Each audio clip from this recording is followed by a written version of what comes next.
Ba-da-da-da-da. What's up, folks? How's it going? Hello, Bridge.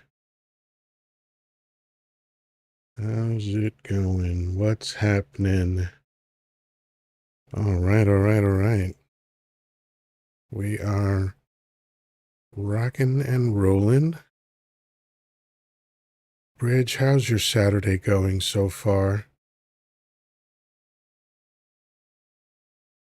Depending on where you are in the world, it could be nearing the end of your Saturday, it could be the beginning of your Saturday. It might even be Sunday by now. Early for you. There you go. All right. In Australia, it's 12:02, I'm sorry, 12:04 noon, Sunday afternoon. I used to work with an Australian coach on some podcasts, and we would always have to schedule it 14 hours ahead. Oh, so you're in the East Coast, but it's still early for you. You're like me. You're going to be up most of the night, I suppose. That's how I am. I actually did not wake up until 7:30 this evening Eastern time. I slept an inordinate amount of time. Brooklyn's amazing. I had a short stay in Brooklyn. I didn't live there as long as I would have liked to, um, but it was good. I like Brooklyn. You know what's funny? I was thinking about Brooklyn earlier because I don't know why, but in my mind I remembered this person I knew. Hey Amy, good to see you. Thank you for the heart me. Um, this person, actually a banker who was born and raised in Brooklyn, who didn't know that Brooklyn was part of Long Island. Like, honestly, did not know that. I had to pull up a map to show him. And this wasn't a young guy. This is a dude in his 30s. Oh, wow. Money, money, money. Thank you, Bridget. I appreciate that. Or Bridge. Bridge 2748. Poconos now. Yeah. I was only in the Poconos a couple times. Yeah, maybe like 3 or 4 times. I liked it. It was very peaceful. I think like that was like the first time I saw deer near someone's home, like right outside the little cabin we were staying in. It was like a very modernized cabin. It wasn't exactly roughing it. I don't like that roughing it bullshit. I'm an indoor cat. I'm a city cat. I don't need. Oh, bears, yeah, that's right the fuck out. If there's bears anywhere, like it troubles me when people calmly tell me that bears are in their neighborhood. And I'm thinking that's just fucking horseshit. Cause bears terrify me. Cause I used to watch nature shows with my son all the time. I still watch them from time to time, but whenever I had my son with me, I wanted to avoid regular television as much as possible. So we were usually watching documentaries and nature shows and things like that. And the more you learn about bears, the more fucking terrifying they are. Yeah, and I get it, and I get that bears run away, but I'm not taking a chance on the one that decides that to remember that he's a fucking bear and I'm just a slow moving meat sack to them, you know? So let me see if I remember correctly, it's the black bears who are tame and the brown bears who are potentially dangerous. Do I have that correct? See, I don't even want to try to remember this shit. Maybe it's important to. Maybe I need to memorize all the differences, whether you sit still or whether you make yourself large and all that other shit. But, but that just seems too fucking tedious to me, you know? I want to just like avoid bears altogether. Because at the end of the day, and I don't think I'm being dramatic and I don't think I'm exaggerating, they are monsters. Okay? They start eating you while you're still alive. They don't give a fuck. I'll tell you how much they don't give a fuck. I saw a YouTube clip of a bear mother who was chasing away a male bear that was attacking one of her cubs. She successfully chased the male away, but the male had already perished the cub. And as soon as she recognized that the cub was perished, she started eating the cub. Because meat. That's why. What's up, Danny? Good to see you. Yeah, bears are just fucking assholes. They're monsters. They don't give a fuck. If their own child perishes in front of them, they eat it so that it doesn't go to waste. And fuck that. Yeah, BLK bears only attack when you threaten their cubs. Yeah, okay. Or what if it's in a bad mood? Or what if it thinks I'm attacking their cub and I'm not? I don't want to take a chance on any of that shit. I want to avoid bears. I don't want to go anywhere where there's bears. When I lived in Florida, I found out that there was a part of Florida around the Everglades that actually contains panthers. I had no idea about this. I thought Florida Panthers was just a name, right? I didn't realize that it represented a real thing. What's up, JK? Good to see you. For anyone that hasn't done so, remember the heart me. Let's do my daily heart me. Get the party started. I am so stiff because I slept almost 11 hours today, or maybe a little over 11 hours. So I'm a little stiff. My voice isn't really warmed up, but fuck it. It's Saturday chill Saturday, and I'm trying to chill. I got the AC on. I got a fan blowing some cool air on me. I am enjoying my first world privilege, and part of that first world privilege is that I choose to live in a place that does not contain wild monsters. Okay? That shit is bullshit to me.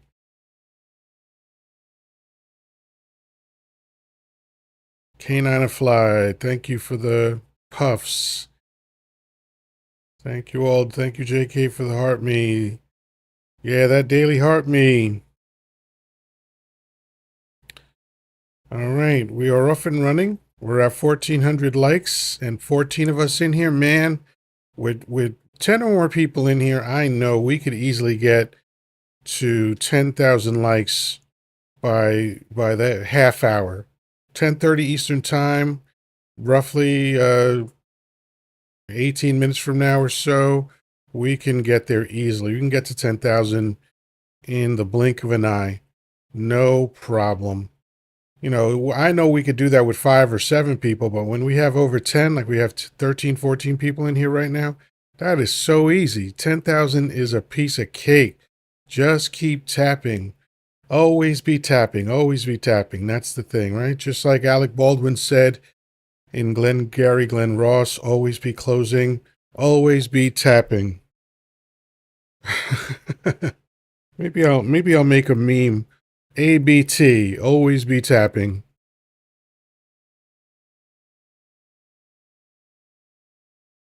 I'm enjoying some sparkling ice caffeine, blue raspberry flavor, because I'm a little groggy from not being fully awake yet.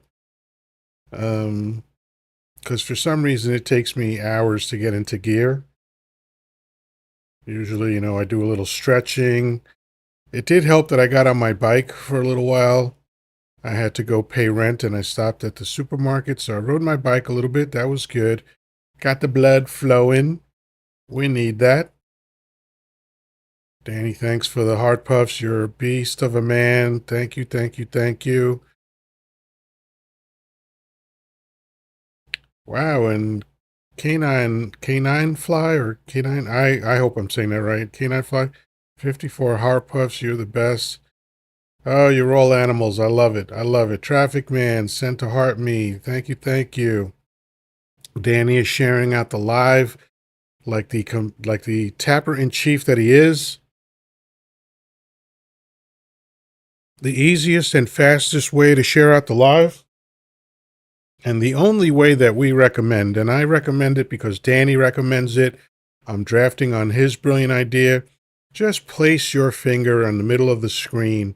Something magic happens. All of your friends lists come, your entire friends list comes up, and the word send is right next to all their names, and you could just go down the list and click send over and over and over again. I believe you get like 30 or 40 of those. So share it out to a bunch of people. Let's get people in here. Let's get the party started. We're at 4,300 likes. I am definitely talking louder than I usually do at this point, but I'm fired up. I wonder if the caffeine has anything to do with that. Yeah. Oh, and Traffic Man included a Go Popular. Nice, thank you. That's a good thing. Oh, this is already starting off as a nice Saturday, a chill Saturday. We need that. We love that. Can't get enough of it. And the good thing about when you go for the heart me is that you get like somewhere up to like 85 or 95 points, something like that. Once you send the heart me, if you click the heart again, sometimes the screen pops up, sometimes it doesn't. But if the screen doesn't pop up, you can click on the heart me again, and you'll be brought to a screen where you can collect all sorts of prizes, and mostly just points. Right? You get points for uh, you get points for leaving a comment. I think that's like 30 or 35 points. Just say hi, you get a comment. You get the comment points. You get 20 points for setting a reminder for the lives. Hee haw. You get a bonus 10 points for completing everything. You get 45 points for sending the heart me. There's all sorts of good stuff that happens. Jessica, good to see you. What's happening? All right. Amy's here. Hello, Amy. I love it. I love seeing the regulars coming in. I don't know. It just thrills me to see the same names coming in over and over again. That's a wonderful thing. It feels like we're building a little family here. Oh, Traffic Man knocked out the Chili Peppers by himself. He will not be denied. He's a monster. He's a beast. Good man, Traffic Man. I appreciate you. So let's start bringing people up. I'm gonna start as always with Danny, and then I'm gonna invite Traffic Man up. Anybody else that wants to come up, feel free. Jessica, of course, you're always welcome up. Anybody that wants to come up can come up. In case you don't see the boxes to request up, right next to the comment box is a little icon, which is a red person and a blue person overlapping. And that will also allow you to request up. Danny, my friend, how you doing tonight? Oh, for some Doing reason I don't good. hear anything. There Feeling he like is. a villain here in the bunker. That's nice. That's nice. How was your Saturday? I didn't get up till noon today. Well, that's kind of I usual. Don't isn't that kind of common? Grandma was up at 6:30 with the puppy.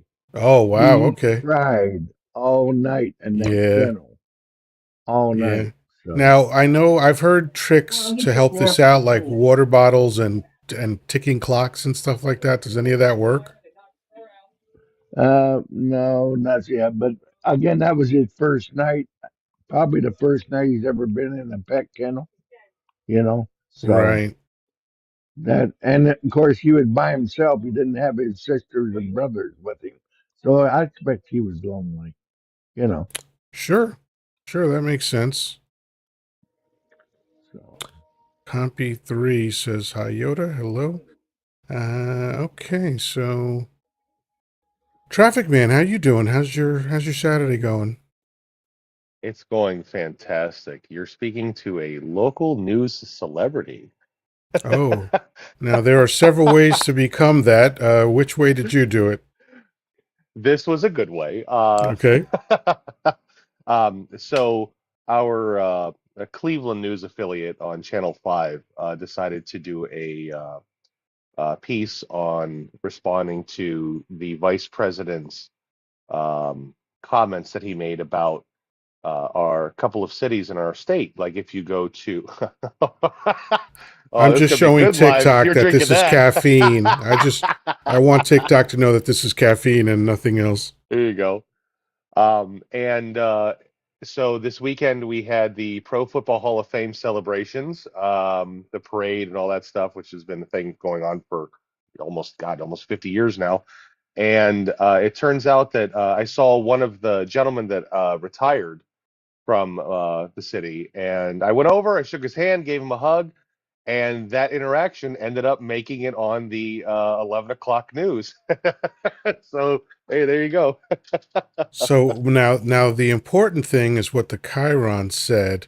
So was it like local psychopath hugs famous celebrity? Like what did it say? No, no, no, no, no, no. So they were talking about the fact that whatever the vice president said is BS, and Right. that, as community members, we take care of each other, we look after each other, and as the person they were interviewing was saying that, they cut to a scene of me shaking my old friend's hand, giving him a hug, and so there you go. Gotcha. Jessica, how you doing? Hi, Yoda. I'm doing very well. Had a pretty uneventful Saturday. Just, I don't know, kind of a lazy day for me. It was nice to That sounds just have a little. fantastic. Lazy days are Yeah. fantastic. Mine was extremely lazy. I slept around 11 hours last night, which means Nice. I'm I'll jealous. probably be up until Tuesday, but whatever. But that's just me. I have a weird sleep cycle to begin with. Sleep is actually challenging for me, for Same here. various It is. reasons, fat, sweaty.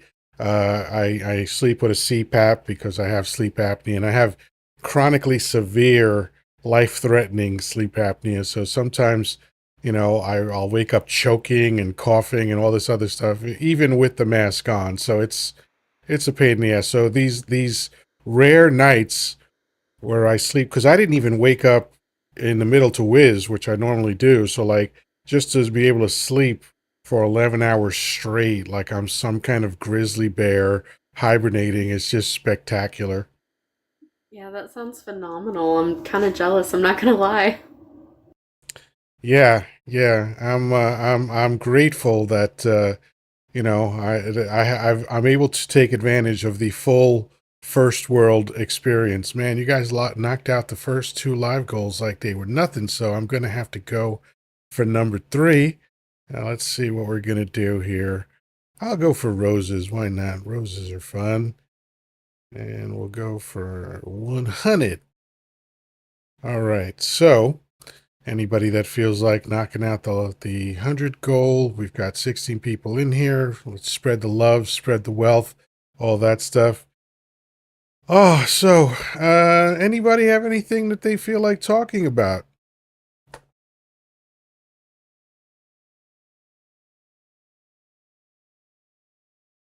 And a hush Um, falls over the crowd. nothing, nothing that immediately springs to mind, but I'm sure I'll get there. Yeah, yeah.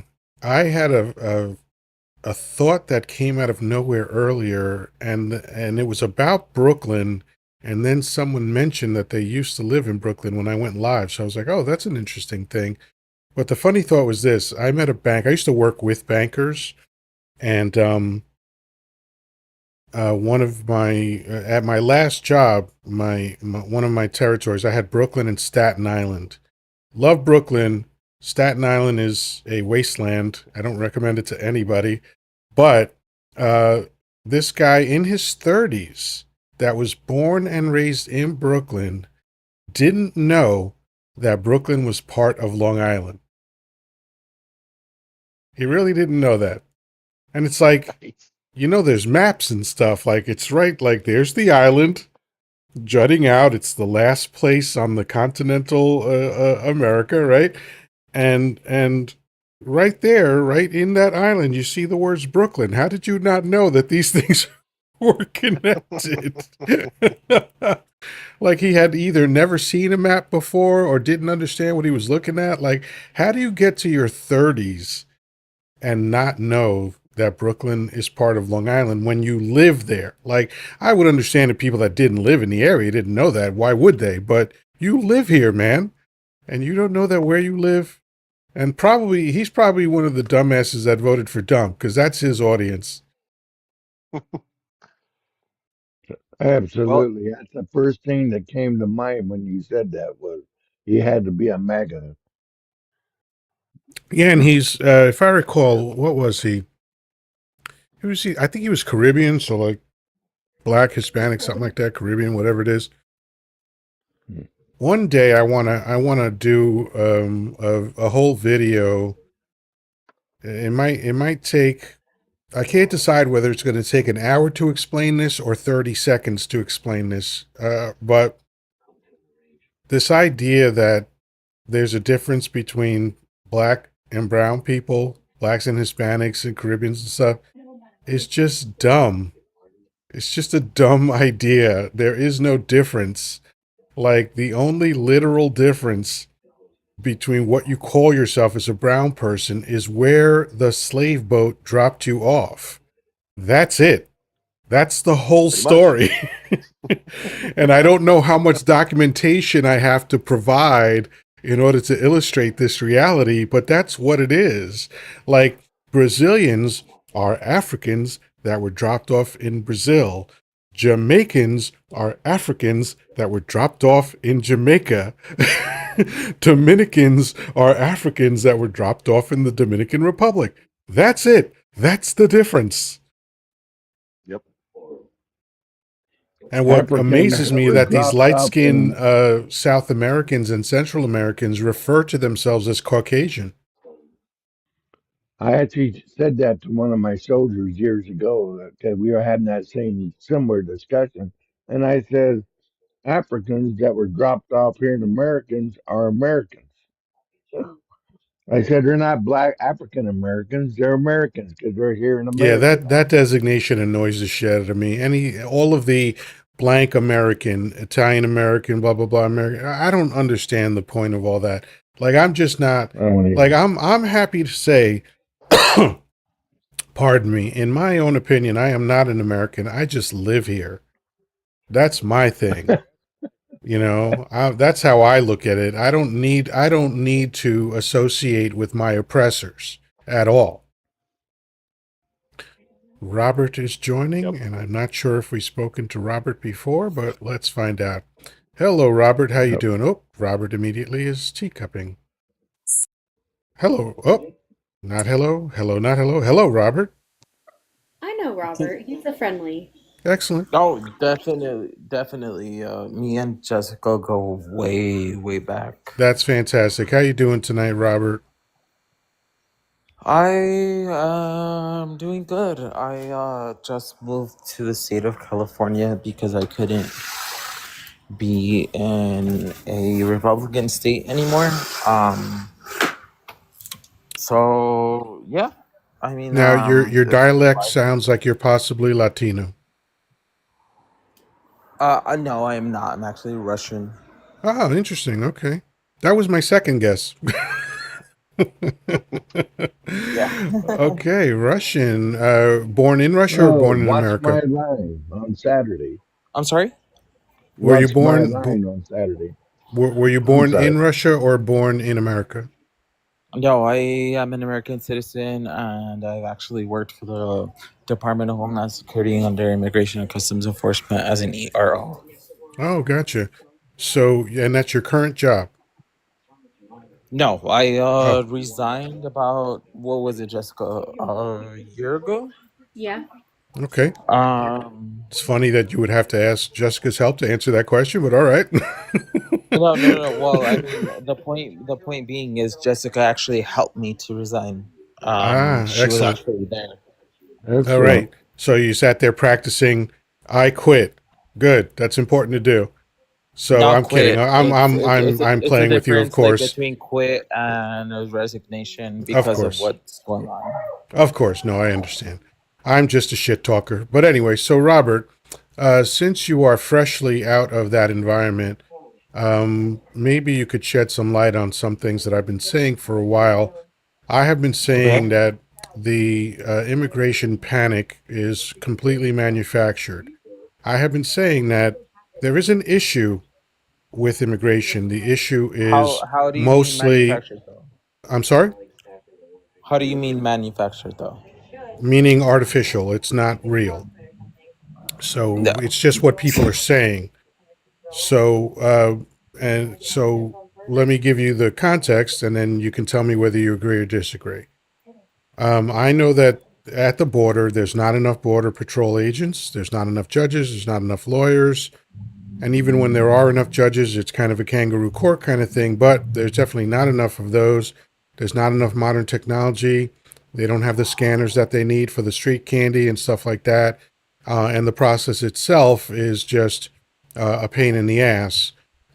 But there are no hordes of people, pouring over the border, coming to conquer America. Is there any part of that that you disagree with? I completely disagree with what you said. Hmm. Every single statement that you just said Okay. is completely So false. there are enough border patrol. There are enough judges. No, no, no, no. Oh well, Let you me just said you explain. did. You completely Hold on disagree one with second. everything that One I second. just Yes, said, I will and then show. we I will discovered right tell you. away I will tell that you you why I didn't disagree. disagree with If you everything want me that I to just answer, said. if you want I me to do. answer a I question, do. please I let me just speak. but you made a Please very let me speak sweeping then. So statement. I will Hold tell on, you Robert. why Chill I think chill your out. Chill answer is out. We're gonna incorrect. have a conversation. We can go back and forth. It's okay. Sir, you're Let not me. letting me. Okay, so I'm going to mute you for a second just because you seem very excitable. Let me just say this. You started off, oh, Robert decided to, nope, Jessica dropped. So you started off by saying that you disagreed with everything that I said. And then I asked you about two things that I said, and you said you didn't disagree with them. So I'm confused.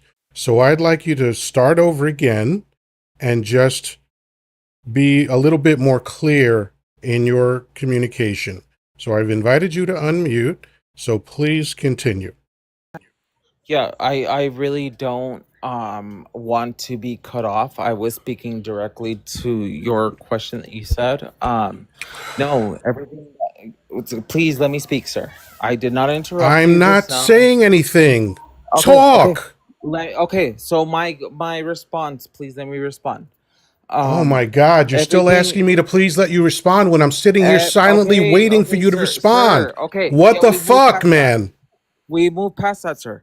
Okay, so by you saying we don't have enough CBP agents, correct? Right? So there's three stages. Let me explain to you. There's three stages that go on from someone coming into the United States without permission. So you're first gonna hit Border Patrol. Then you're gonna hit CBP, Customs and Border Patrol, correct? And then finally, within you're in the United States, you're gonna hit ICE, sir. No, we don't. We really don't have enough agents. We really don't. When Biden was running, he actually, well, I should say, when Biden and when Hillary was, excuse me, when Kamala was running, she wanted to actually pass a bill, right? To hire, what was it, 13,000 more DHS employees. That unfortunately did not go through. Biden tried passing it, but it did not go through because Trump took every single Republican senator and he brought them into a room, correct? And while this was me working for DHS under Immigration and Customs Enforcement, after me being in, it's an ERO. That was my position. Right when I came out of University of Berkeley, it's an enforcement and removal officer. So within all 50 states, sir, I have the authority to detain someone and arrest them. Anyways, um, Trump took every single Republican and he took them into a room and he said, "Do not vote on this bill because when I become president, I want it to be under my name. I want it to be under my name. When Biden and literally Harris were speaking and were completely truthful about what's going on, sir. And what I find ridiculous is, how can you say that the United States, especially our DHS, sir, um, is not truthful about letting these people in? I spent 10 years of my life. I am 30 years old. I graduated from UC Berkeley at 19 because I skipped 3 years in high school. I became ERO after I passed the academy at ICE. I have seen it personally, sir. Miss Jessica knows my story. I have gotten pew-pewed at, where it's literally hit me on my bulletproof vest, where I had to take down someone from the cartel, Okay, a Tony, gang you're member. kind of veering off.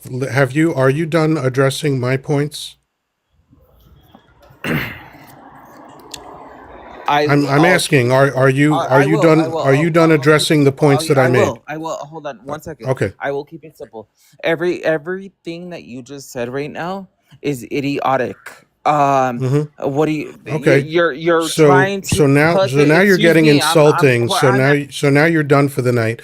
Danny, in all of what Tony just said, did you hear him disagree with anything that I said? Nope, not one bit. Why are Traffic you man, calling him Tony? Traffic man, did you hear Tony disagree with anything that I said? No. Okay, Jessica, did you hear Tony disagree with anything that I said? Well, of all, I would like to respectfully remind you that his name is Robert, not Oh, Tony. sorry, my bad. I forgot. Robert, did you hear Robert disagree with anything that I said? So, as I had mentioned in the comments earlier, I had to drop momentarily because it was glitching. So, I didn't get to hear what it was Okay, that you had no said. I problem, came back in no whenever he problem, was no problem. addressing you. I think that that got unnecessarily heated. I do personally know Robert, and what he is saying is correct and has been corroborated. Sure, I think that that was unnecessary. I fine. think that there was a lot Since of you didn't hear unnecessary part of the commentary. conversation, I understand that you feel that way, and that's fine. But Danny and Traffic Man heard the entire exchange. I said what I said, and the first thing Robert said was that he did. I'm Robert, right? It is Robert. Yes. Yeah. The first thing Robert said was that he disagreed with everything that I said, and then the last thing he said is what I said was idiotic, and uh, I didn't hear him disagree with any of the points I made. In fact, I heard him reinforce the points that I made. May I So ask what were Danny the and points that you Traffic made? Man, do you have a different take on that? Did I hear that completely incorrectly? No, you heard it correctly. Okay. May I, because like I said, I had to drop. What were the points that you had made? I'm not going to reiterate all of them, but I made points about immigration. And when he came up, he said he disagreed with everything I said. I said, "All right, so what do you disagree with?" And then literally he reinforced every single thing that I said. And after he reinforced everything that I said, he concluded by saying everything I said was idiotic. So yeah, I agree. Unnecessary. So we have Dangerfield. Dangerfield wants to come up and join us. Hi, how are you? I'm excellent. How are you doing, Dangerfield? Okay. Just a quick thing. Under Biden, the Langford Act was proposed twice on the House floor. Mm-hmm. They wouldn't even vote on it. Okay. That would have solved basically most of the problems that were created when Trump first announced that he was building a wall.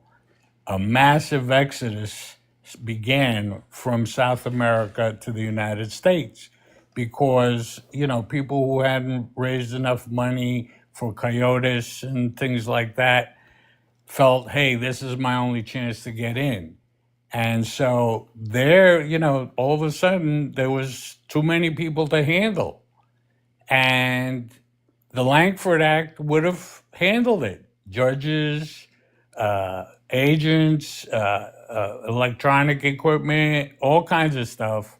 Right. It would And have by taken care and of by it. the way, I'm glad you mentioned the Langford Act. I was definitely going to get to that. That's how I know what the issue is at the border because of everything that's in the Langford Act. Okay, everything that was in the Langford Act was meant to address the issue at the border. And what's in the Langford Act? Everything that you just said: border agents, technology, including scanners for street candy, and plus there's another pretty big creator on TikTok that was a border agent. For 10 years, and he talks about the same thing. And every other person that I've heard talk about immigration has said the same thing. So I'm no genius. I'm just repeating what other people have said. And if the problem was we needed a wall, then that would have been featured in the Langford Act. If the problem was that we needed armaments and there were hordes of people crashing the gates of America trying to take over America, then that would have been addressed in the Langford Act because it is literally, by everyone's account, all politicians that I heard speak about this on both sides said the Langford Act was the most aggressive bill on immigration ever in American history, and certainly in the last 50 years. So, if that's the case, then it makes sense to assume that what's in the Langford Act was addressing, and Democrats were all ready to vote for it. Biden was ready to sign off on it because Biden proposed solving the border issue literally his first day in office, right? And of course, I don't agree with everything that Biden did, but that's a whole nother conversation. But literally his first day in office, he said, "All right, let's handle the border," and the Republicans stalled it the whole 4 years that he was in office because, as you said, and as Robert said, Dump put a squash to it. He didn't want the border solved because he couldn't run on the border, and that was his main platform. I Well, and will. I think it's important. Sorry, go ahead, Jessica.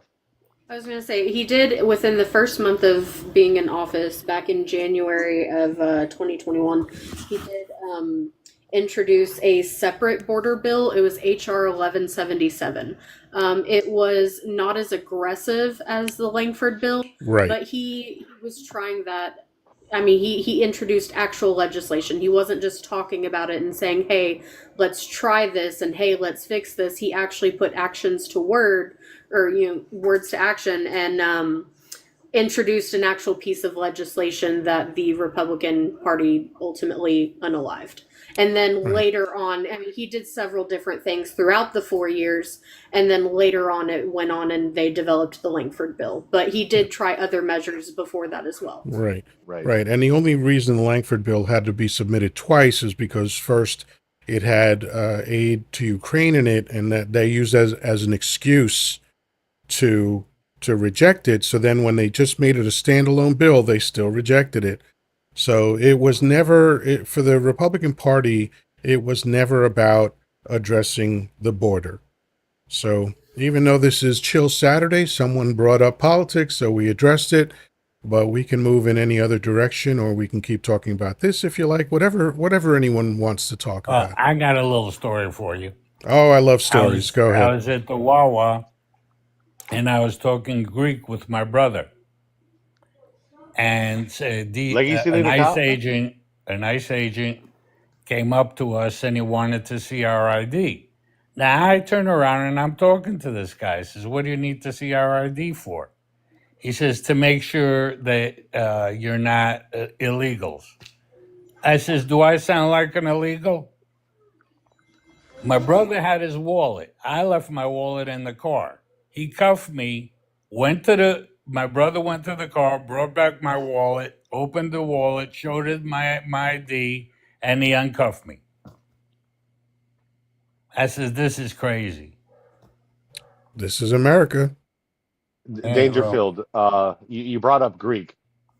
Yes. Yeah, let me tell you something. Traffic man is like Pavlov's Yes, sir. dog. Whenever he hears anything Yeah, Greek, sorry. he has to jump in. Go ahead. No, I'm sorry. No. I'm sorry. I was just gonna talk to him in Greek a little bit, Of but that's course you fine. were. No, you can go back to yeah. Ikaw Jesse. Ibikala. All right, fantastic. I hope everybody There we go. enjoyed Yeah, that. Oh, no, here's we're good. All right, we've another got quick 29 thing. people in here, All and right, we've got. I'm gonna let you go right after this. Oh, okay, All go My ahead. right, dad, let's stop. Let's my stop dad being grew up on the malakas, island of okay? Ithaca. Malaka. Hey, stop with the malaka. That's a dirty word. So, my dad grew up on the island of Ithaca, and he was with the guerrillas during World War II, and he was helping the U.S. military. They brought him back to the USA and inducted him into the OSS.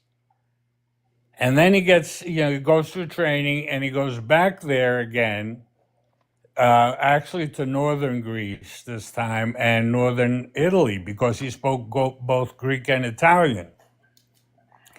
And I didn't know that he was a member of the OSS until 2 years after he died because he was under 50-year vow of secrecy. My dad, the bartender, was a medic and he used to make explosives. Wow, That's awesome. that's wild. Yeah, So, you don't so know after these he things. detonated his armaments, he could patch you up. Yeah, I know. There you That's pretty efficient. go. That's really off-brand. It's called job security.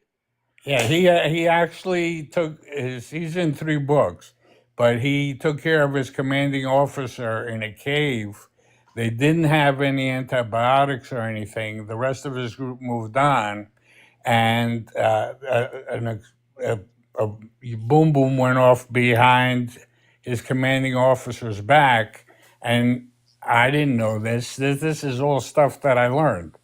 He had to Gotcha. peel off the scabs every day so they wouldn't get infected. Because Gotcha. if you leave the scabs on, you get an infection. These guys are explaining this to me. Yeah, yeah. Then we have to go back to the cemetery and give him a 21 gun salute. And I Yeah. said, this is ridiculous. This is not my dad you're talking about. So, are you hanging out with us, Dangerfield, or are you dropping down? Nah, I'm going to drop down All because right. I talk too much. No, that's fine, man. I appreciate you. Thanks for coming up tonight. Thank you. Robert, you are back on the panel for only one reason, and that is because Jessica asked me to bring you back, and I respect Jessica immensely. So please, what's on your mind? Here, I will switch this. So, see, you can know, I worked with Immigration and Customs I Enforcement. never questioned that. I accepted No, that the I first know time you you said didn't, it. sir. I'm not saying you questioned it. Please, let me finish. Okay? Hey, Robert, conversations go like people talk back and forth. So you said something, you showed me, and all I was saying to you was For reassuring you that I have no correct, doubt sir. about But what you're I saying. just told That's you. it. Okay, It wasn't anything Well, rude. It wasn't anything we will nasty. I move wasn't on attacking from. you. I was saying Sir, I can trust I you. speak? And Can I now speak? you're interrupting again. Dude, you are a little bit too excitable.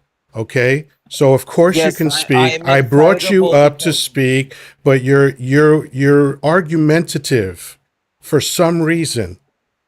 All I said was I believed you the first time you said that you were in it. You didn't have to prove it to me. That's all I said. That's okay, not an attack. okay, That's not anything rude. There's no reason to get excited over something like that. But you're getting excited for reasons that I don't okay. understand. So No. I will what do calm you down. want to say? What I want to say is, first off, I apologize, for being argumentative, for being passionate of what I'm speaking about.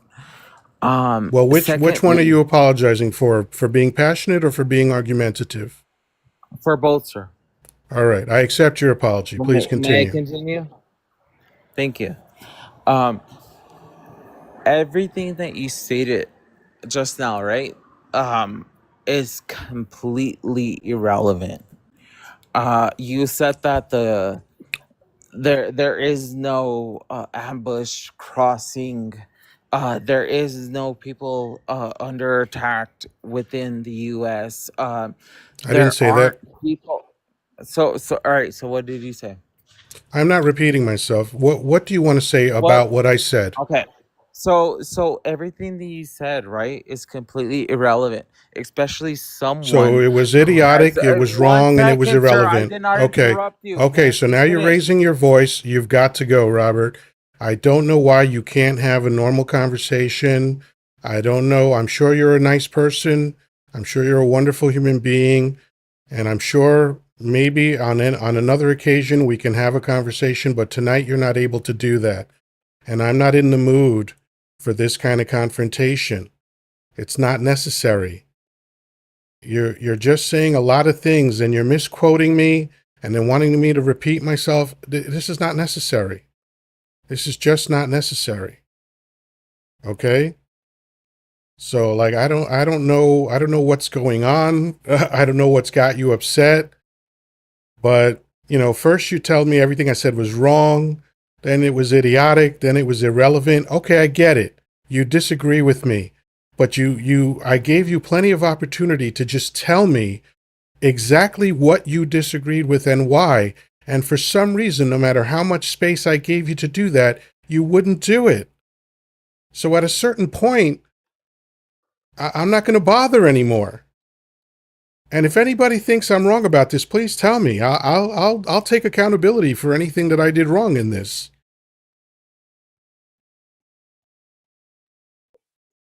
You didn't do anything wrong with this there at all. He is a little excitable about things, but And that doesn't make him you a bad personally, person.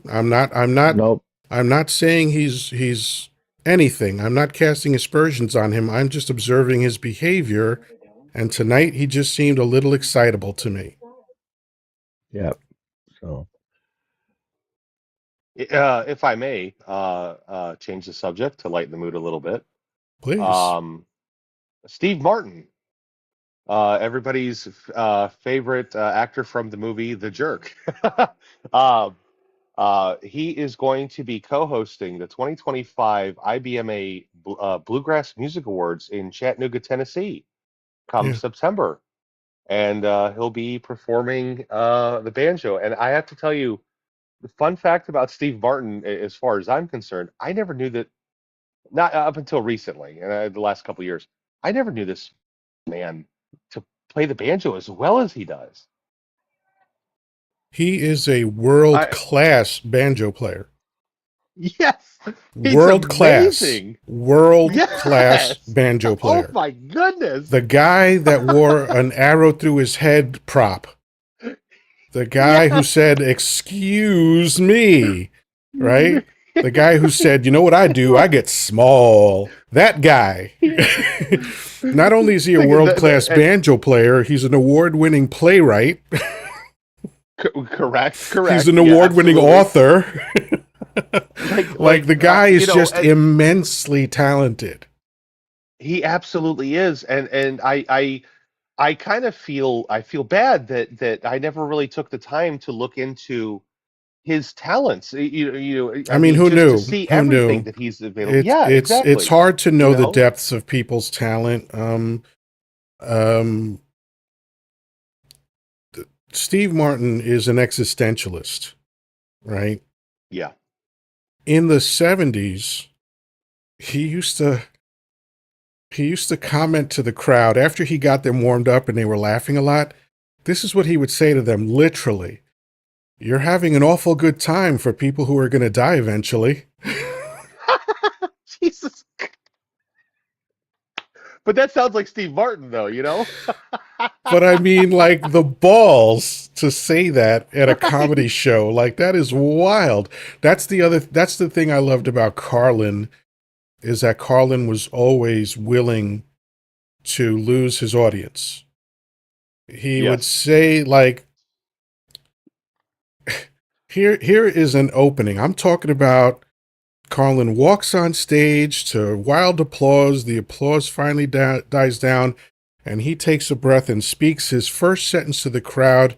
and he says, you notice that all these people that are like anti-abortion are people that you wouldn't want to bang anyway.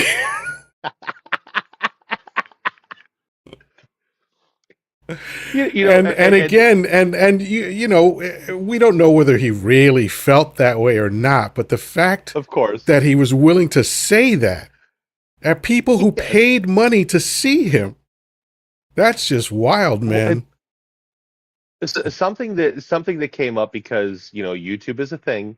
When I was younger, uh, the outtakes, if you will. So in England, Thomas the Tank Engine, I believe we're all familiar with that show.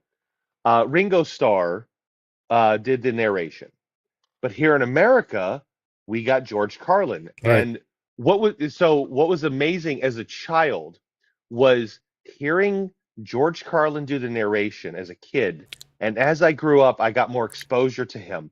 And all of a sudden, it was like, here's this guy who was so, very well spoken, who seemed to be like this with the TV series, it seemed to be kind of like this Mr. Rogers-esque Right. kind of guy.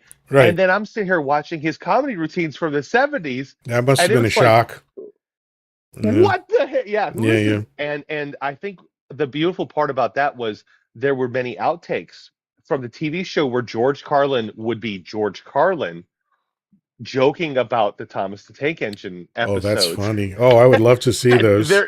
they're so rich. I implore you, please go on I never YouTube tire and look of them up. George They're so Carlin. great. Before I got my new computer monitor, my old computer monitor had a label that I made that asked, what would Carlin do?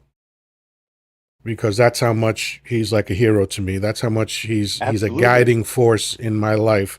I was devastated when he passed. My father expired when I was 12. My mother expired last December in 2024. And I've had a few people that I knew along the way go.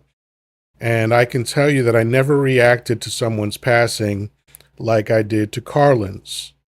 And maybe that's an indication that I'm a broken person. I don't know, or that I had shitty parents. But I remember where I was. I was renting a house on Long Island, and I used to like to shower in the basement shower.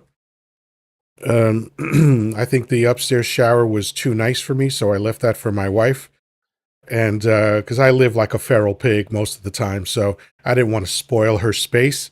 So I used to shower in the downstairs, shower in the basement, and there was a little windowsill where I put my radio, and I would listen to music while I showered. And after a song, one of the talking heads came on and explained that Carlin had just passed. And I collapsed in the shower, fell to my knees, and was sobbing uncontrollably for probably somewhere around 30 seconds to a minute. Couldn't breathe, couldn't stand up. My body was not under my control for whatever amount of time that was. Because he was a hero of mine. He was like really the only person I could think of. Aside from when I was very young, my brother, who's 5 years older than me, was my hero. Then I got older and discovered he's an asshole. But as an adult, it started in my teen years when I was watching Carlin, because he was saying things that were very similar to the things that I was saying. And when I said the things that I was saying, people thought I was crazy or, wrong or wild or whatever it was. So it was very validating and reassuring to hear this famous guy say the things that I said. And then as I got older, I realized how impeccable he was as a thinker. When Carlin got done with an argument, he left you no options. The only thing you could do at the end of a Carlin argument was agree with him. So I apologize, Trucker. We've been going on after I invited you up. Trucker, how you doing? I'm good, sir. I just come up to say that your points are irrelevant. Just kidding. I'm just kidding. I'm just kidding. Wouldn't be the first time I've heard that. If that fellow would just listen. And that's one of the reasons why I came up, because I actually learned something. So I went to research it, but I must have put it in incorrectly. Well, you guys were talking about the Langsford Act, Lanford. What is it called again? It's Langford. Langford, Langford. Frank Langford is a senator who proposed, I think it's Lang. It might be Lang. Yeah, I'm no, forgetting that is now. correct. That is correct. Yeah, the It's LANG. Lang. Okay.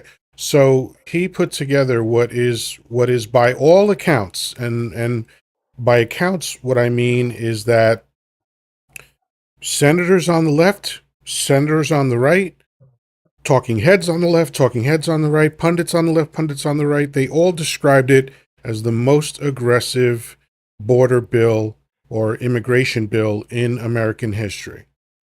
Okay, so I remember the border bill that both sides came up with. I just didn't know that was the name of it, Yeah, and because I wanted to it research technically it. wasn't both sides. It was Frank Langford who came up with it. I Oh, mean, he gotcha. probably worked across the aisles. I don't know the machinations of it, but he was the one that introduced it. It's his name on it, and it's just, when you look at the contents of the bill, it explains what the border issue is, because it addresses the main issues at the border, which was personnel. That was number one.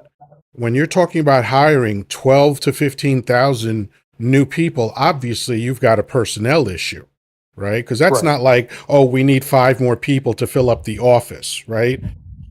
Thousands and exactly. thousands of people. That's like, oh, you are severely understaffed, okay? And if you're understaffed, that means less people to catch the bad guys and fewer people to process the good guys, right? And then it talked about needing more judges and more lawyers. Same reason. You have to process these people.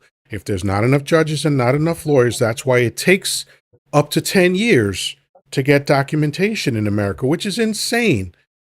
Frankly, I don't see why it would take more than 1 or 2 weeks. I mean, think about everything that we register for, every process that exists that you have to do this if you're, and we can just relegate it to official government stuff. Like if you need a driver license, there's a process for that, right? You have to get your learner's permit, you have to pass the written test, then you have to pass the road test, and then you have a license. That doesn't take years and years to do. No, That's a it took very me condensed 14 days period. to get my. Of Yeah, it took me course. 14 If you days to get my change permit. I mean, address, you my can just go online passport. and change your information online, and boom, your address is changed and your mail finds you. If you have to change your name, same thing. So we obviously have the technology and the processes in place for this. So why is it taking up to 10 years for Well, people to it's be taken 10 processed? years because they don't want them here. That's why. Right? Exactly. I mean, if I Exactly. could get a Ding, passport ding, in ding. 14 days to travel the world, I mean, hell, you could Right. get some And kind let's of not be paperwork. conspiratorial. Let's be very specific. When we say they don't want it, this is what that means. There's a lot of businesses, big businesses, that exploit immigrant labor. That's why it takes so long. Period. Yep. Sorry, yeah, that's a great point. I mean, There was a there's always, it's like they said in JFK, follow the money, right? If you yep. follow the money, you'll figure it all out. There was a There's really lady. no mysteries because it's all about money and power, and the There's power a is very connected to the money. So Dangerfield, you're back. What's going on? Yeah, I'm back only because I wanted to tell you in the interim, I found a job picking tomatoes for $7 an hour. No, no benefits, and I get to sleep in a barn. Excellent, and no experience necessary. That's good. Yeah, no Yeah, experience necessary, except I got to be as fast as the other guys. yeah. And there's no way I'm And going to who the be hell is that willing to pay fast. you $7 an hour for that? That's outrageous. Usually it's like two or Yeah, three I bucks an know. hour. It pretty much, they do have to send money back home. Right. But, I had a new roof put on, 3,500 square feet. Not one of them spoke English. I Mhm. had an Anthony Sylvan pool built. Not one of them spoke English. 50-foot long pool. Listen, a lot of America's functions run on immigrants. The people that take care of your children, the people that deliver your food, the people that cook your food, the people that clean your streets, the people that fix your homes. The on and on and on. There's a lot of immigrant labor going on in America, and a lot of it is exploited, or exploitative. I forget the word. And it's one of the dirty secrets of America. And in furtherance of that dirty secret, here's the thing that a lot of Americans, especially the racist ones, don't want to accept. Immigration is a net positive, no matter how you look at it. Hey, Penelope, how you doing? Thank you 100%. for the heart me. Um, and this has been studied, even the Heritage Foundation couldn't prove this to be a lie. The Heritage Foundation in the 90s did an exhaustive study of immigration because they were hoping to prove what a problem was with immigration, and they accidentally proved that immigration is a net positive. Okay? They did. So they put in taxes, right? Almost $100 billion of taxes into the economy every year. And beyond that, they put in even way more money as consumers. And they help to fund all of the different programs that red states rely on, right? Like food stamps, right? Like Medicare, like Medicaid, like Section 8, like Social Security. They all help to fund those programs. And then America's thank you to them is to say, fuck you, you can't take part in these programs. How fucking sinister is that shit? So I got a question for you, Yoda. Because of that, right? I saw something today where there was a leaked memo that he's trying to militarize even more Oh, the what a United States shock. to get them out faster. So where does that money come from that we're going to lose, right? Us. How do we replace that? Comes from You and me. us. That's insane. That's and what the there's bill does. The bill says, hey, billionaires who don't need any extra money, here's extra money. Hey, struggling people who need more money, fuck you, we're taking your money. Well, thank then, goodness that we have the poor people who are going to support us. right. Yeah. We've got a Facebook group in our area, and it's called Nosy Neighbors. It's probably everywhere.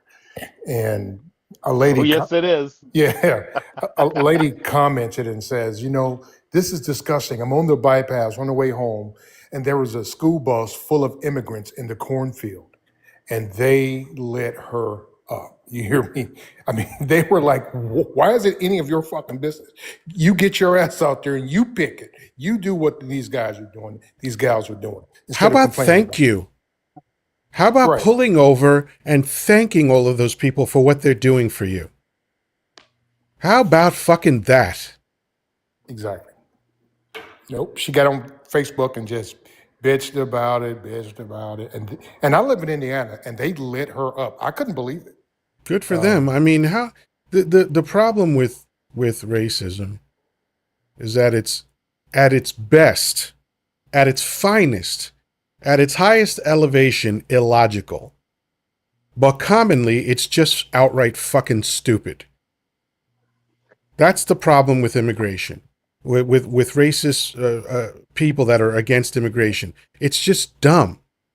Racist people are benefiting from the very people that they are racist against. How fucking dumb is that? Well, can I just say something real quick and then Sure. I'll leave again? All right. God sent us Trump. I told you that before, right? He sure Yes, did. He also said evidently plagues and was out of- locusts. Sure. It was out of plagues and locusts. Yeah, that's it. I'm telling you, it just makes me crazy, how anybody could have voted for this guy, knowing his past. In the 1980s, my brother was working in Trump Tower. That Oh. same Greek brother that I was talking to, Yeah. he was working in Trump Tower. And I asked, and I would go, because I was a teacher, I was a professor at the time, I would ask him, where's your crew? because his crew consisted of all colors and nationalities. And he told me they were not allowed to work in that building. Yep. That's on brand. That's consistent with everything else that we've heard about him over the years. Yeah, and what's funny too is we were supposed to put in a fire suppression system. Now, it was New York law from the 1970s that anything higher than 6 stories had to have a fire suppression system. So we're there, we carried all this stuff inside, heavy sheetrock, sprinkler system, this, that, the other thing. And he went to the state of New York and somehow was able to get it overturned. And we spent the rest of the summer emptying the Oh, building from I'll tell you the how he fire got it suppression overturned. system. This is how he got it overturned. Well, I know that, 100%. but we emptied it and we didn't get paid because we didn't do the job. Yeah. And even if you had done the job, you still wouldn't have gotten paid. Yeah, more than likely. I remember going to see him in Atlantic City once. I shook his hand and he said he was going to make Atlantic City great again. Of course he did. Of course he did. Unfortunately, I wish Yeah. we had cell phones back then. This was But Atlantic in City the late said, 80s. hey, go fuck yourself. And they shut down 2 of his casinos. Yeah, well, they actually, I don't know if you know this, what actually happened is, okay, say I have a casino and I have over leveraged it. So I turn around and I give it to Joe Smith.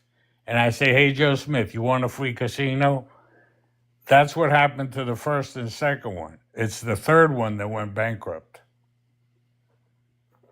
I'm not remembering that history. I'm remembering that he opened Yeah. up 2 and 2 There got was 3 shut down. altogether. Okay. And yeah, and part of his problem is that he was competing with himself. If he had stuck to one casino, he probably would have been okay.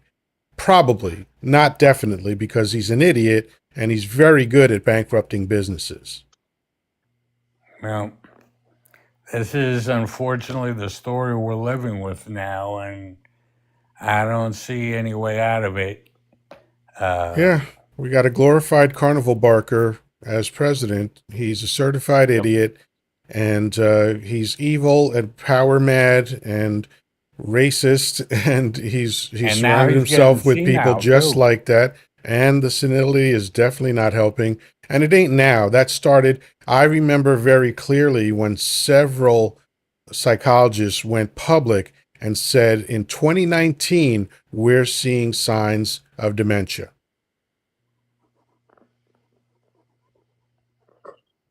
So, Yoda, let me ask you this. Yeah. I don't know if you've seen this video or not, but I did repost it. I don't want to call their names, but it's the group that wears the red and black, and they march. I don't know, it's about 15, 20 of them. That's all they could get. But they were in Colorado, and they were holding up a sign that read, "Trump loves Epstein." What do you make of that? I say they're stating the obvious. I mean, is that a turn? I mean, like I was so confused when I saw that. And the reason why I mentioned it, because we were just talking about it. All right, I have a picture. I'm just going to throw this in because I'm going to say goodnight. I have a picture, 1922 Louisiana street march of the Triple K, and across the banner that went all the way across the street, it said "Make America Great Again." Yeah. And there I were wish I could banners send that to there you. were banners before that in the 20s and 30s that said "Make Germany Great Again." Yeah. Yep. And Well, don't forget, we had a rally at Madison Square Garden. 1939. 1939. Yep. Yes, sir. And Dump's daddy was at that rally. Yes. Yes, he was. Well, thank you so much for coming up again. I appreciate it, man. Have a All great night. right. Thanks again. Hey, It's always nice. You know, it's funny. Kagita, I sir. watch you, and sometimes I just can't help myself. So Amen. We appreciate it. All right, man. Have a good night. thanks. Good stuff. Good stuff. Well, let me just address a comment from Cynthia Liberal from Texas. Hello, you all just walked 3M around the lake. Now, I assume you mean miles, which would be MI, not meters, because that's what M would be, because 3 meters is like 10 yards. That's what I brag about. I walk from my couch to my refrigerator several times a day. But 3 miles, that's excellent. Right now, if I tried to walk 3 miles, I assume that I would just pass out and perish. But we'll see. Well, I want to work up to that because I am easily in the worst shape of my life right now. And like I basically look like a water balloon with legs, and that is unappealing to even me. So I gotta change that. Plus, if I lose weight, I'll have a chance of getting off these medications that I'm on, and that would be fantastic because I've been on them for 13 years now, and I don't want it anymore. Hmm. I will tell you, my iPhone notified me today that I exceeded my fitness goal because the parade route. So on our parade route, we actually have hinges on our traffic signal alarms, and we swing them out of the way and all that stuff. And I basically walked somewhere around 2.5 miles from downtown all the way up to the uptown where the parade ends. So I guess I got my steps in today. Yeah, You yeah. must My have my. one of those new iPhones, Uh, traffic man. You must Yeah. have the newer one. You know what mine says? And what? Mine says, "What the fuck?" yeah, Because There we I go. ain't done shit lately. You yeah. know. And Yoda, feel free to drop me anytime if you need to bring someone up. So No. We Don't we threaten got the we have woman a 3 more good time. slots available if people need to come up. So you're good. I appreciate the offer though. So yeah, I have an Android, and I don't have any fitness apps activated in the Android. However, my Android once in a while just says, no, you're fine. Just stay fat and stupid. You'll be all right. That's what so Yeah. my Android phone is a filthy enabler. That's what I have. Okay. Yep. well, last year, my doctor, my cardiologist says, "Hey, you've got to get your weight under control." So they put me on one of those GLP ones, and I lost 57 pounds. I'm at 195 Wow. pounds. Good for That's you. amazing. So That's that and amazing. exercise. Yeah. When So my I haven't my weighed doctor told 195 since me high that school. I had to lose weight, so I got a divorce. Do-do-dum, Hi Oh my oh. God, my God, my God. That was No, funny. no, I'm gonna keep mine. But I did get rid of it though. Like I said, I haven't weighed 195 since high school. That's So amazing. I am currently 100 pounds heavier than I was in high school. Most people, as you go to the high school reunions and stuff, you see that people are like 20 or 30 pounds heavier. That's very common, right? I'm an overachiever, so I went a full 100 pounds over my high school weight. nobody's gonna Yeah, show me me off. too. Now, in my defense, and I don't, I take full responsibility for my inaction in even attempting to address my current physical state. However, the only thing that I can use, not as a complete defense, but just as a contributing factor, is that one of the medications that I'm on is notorious for putting weight on people.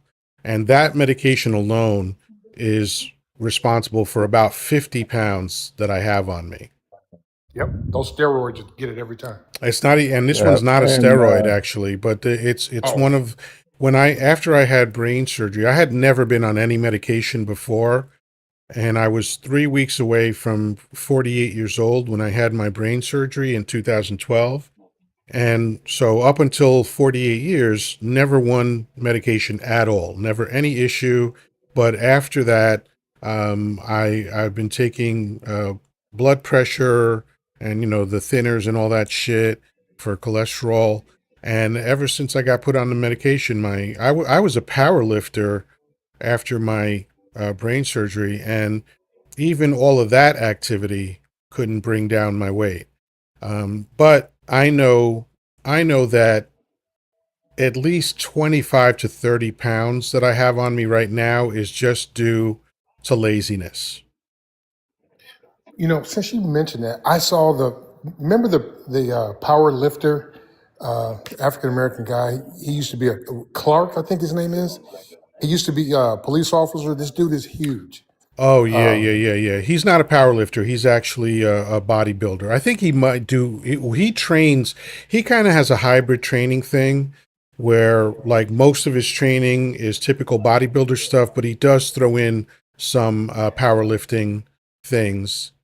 And he I can't even know walk. it's I know Ronnie Clark. it's not Ron Coleman. He's a different guy. Yeah, that's what I'm talking about. It is Coleman. Okay, so yeah, Yeah. he was a police officer. He's actually his health is very challenged right now. He just came. Yes. He just did a post on Instagram a couple of days ago about his health update. He got pretty fucked up. He went into sepsis recently, and was close to Oh leaving us. no. But yeah, he look, and of course, it's redundant to say that professional bodybuilders are on steroids because they're literally all on steroids. But even on a level playing field of everybody being on steroids, Ronnie Coleman is superhuman. The shit that he Right. used to Yeah. do in training, like when you look at his deadlift, I mean, holy shit. And speaking of deadlift, anybody remember the guy who played Mountain on Game of Thrones? Yes. Yes. Yeah. Yeah, I think his name is Hafthor Rasmussen or something like that. Let me look it up. But But he's a strong man. it's just sad to see Ronnie now because Yeah, you know Yeah. how he was, and now people yeah. have to help him He fucked walk. his body up completely. When I used to And it's make not because of bodybuilding, it's because of the steroid use. Oh, I when I didn't. used to consistently go to the gym, I used to play. There was a like an hour long video on YouTube. I used to play in my earbuds, and it was basically music with Ronnie Coleman going, "Yeah, buddy," Uh, all his catchphrases. Yeah, lightweight, lightweight, lightweight. lightweight, buddy. Lightweight. I Yes, didn't. exactly. I just thought maybe the weights had gotten to him because somebody was helping him walk. I didn't know it was the other thing. No, because here's the thing. You could be a bodybuilder or a powerlifter for your entire life and never injure anything. That it's a people that talk about how how dangerous it is on your joints and ligaments to lift are people that don't know how to lift correctly. If you like, I was really slavish about form. Like I studied form all the time. I read studies on the proper angles and the proper technique and all that stuff. And when I went to the gym, I'd see people who I knew if they kept lifting the way they were lifting, they'd have a lot of problems later on. But if you lift correctly, you could live for 30, 40 years into your old age. I mean, look at Terry Crews. Terry Crews has been lifting for 30 years and his body is phenomenal. Yes, But he let me is. get Yeah. back to Hafthor. His name is Hafthor Bjornsson, and he just set a world record, which, by the way, broke the previous world record, which he also set. Right in 2020, he lifted 501 kilograms, and this was 505 kilograms. And for us Americans who are too dumb to understand the metric system, that is 1,113.3 pounds for the deadlift. Oh God, 1,100 motherfucking pounds on a dude's deadlift. deadlifted the front end of a car. Jesus. Yeah. And for those of you who don't know what a Seriously. deadlift is, picture standing up straight and bending over at the waist with your legs straight and then keeping your arms straight and lifting a bar. Like my best deadlift was 452 pounds, and that was 10 years, actually 11 years ago. Right in 2014, that was my best deadlift, and I was working out for years at that point. And my best squat was 525 pounds for one. I recorded when I celebrated turning 50 in 2014 by squatting 500 pounds, and I recorded that one. But I did go on to squat 525 one time. So that, and I'm sure his squat is probably somewhere around 800 or 900 pounds easily. But yeah, to deadlift 1,100 pounds is just insanity. Like, he's the strongest man who's ever lived on planet Earth that we know of. I mean, my best deadlift was 225.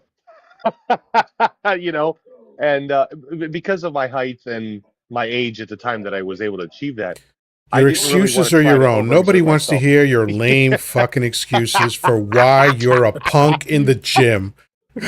Yeah, there you You go. So I, you I guys don't teacup No because I back wanted to belt. find this guy, right?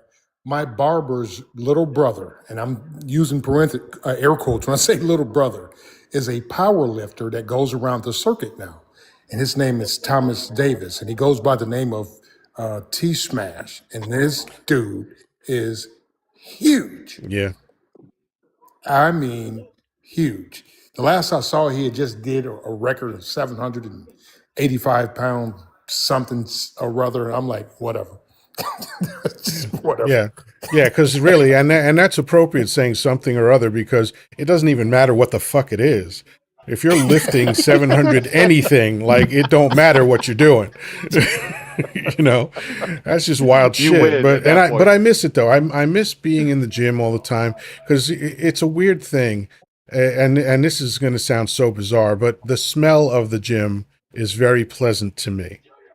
It's No, very relaxing and reassuring, just because when I came out of my surgery, my recovery took a while, right? And luckily, I didn't have to have any physical therapy, but I was also restricted in my activity for a long time, just because brain surgery is very delicate and it's very disruptive, and it disrupts everything, right? And so, like, it took me a while just to be able to walk a block without feeling bad, you know. But I was doing it every day. I was getting out every single day and making sure I got my steps in. And as soon as I started feeling all fucked up, then I would go back. And eventually I was able to, like, walk a mile in the summer heat in Florida to the CVS to get stuff, and then walk a mile back. And I would stop and I would drink water, and I would, and I would sit on a bus bench or something like that for a few minutes if I had to. But, I went from that to a year later. Actually, it was, let me see, it was not quite a year. So it was April that I had the surgery. In January of 2013, I was cleared to start in the gym. So I built up to that. I started working out at home first, and then my March of that year is when I started in the gym. And when I researched what I wanted to do to get strong, because everything was about strength for me there, I didn't care about shaping my body or bodybuilding or anything like that. I just wanted to be strong, so I decided on powerlifting, and I went from 135 squat, where I started, to 500 in something like 4 months, because I followed a real strict program and never took a steroid, and I don't even have, I have nothing against steroids. If you want to take steroids, have at it. There's a price to pay for them, but it's not as bad as people think. There is no, as far as I know, the last time I looked at this, there's no documented evidence that steroids have ever caused anyone to perish. All right? No documented evidence. It's folklore, like, but so if you want to take them, take them. I hope you take them responsibly. I hope you don't hurt yourself, and I hope you don't do illegal stuff. But I have nothing against them. But I just didn't see the need for them since I wasn't competing. I didn't see the point in taking steroids, and I didn't. And even at my best, even at my fittest, I didn't look much different than I do now. I was just lighter. I was about 225, and I still had a big gut, and I still had really thick thighs and the whole thing. But I was just strong as fuck. And I love that. That's the only thing I miss about it. I just want to put a disclaimer out there. The steroids that I take are inside of my inhaler. Right. there Right. you go. And that's So, very common, right? It's very common. yeah.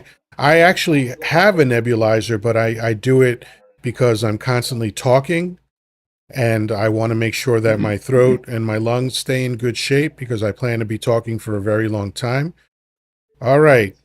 Dangerfield, you've attempted to quit us twice I today, and I I'm know, I glad know. you're This back is for the third making me time. crazy because you keep bringing up something new. Yeah, that's why it makes First sense. of Just hang all, out. Just hang out up here. You I, don't have to well, talk the whole time you're up here. I You don't know. want to bother you. No, So you're not let me bothering put me, it this brother. way. Go ahead. What's on your mind? Uh, well, I'm suffering from the same thing as Trump, which is untreated syphilis.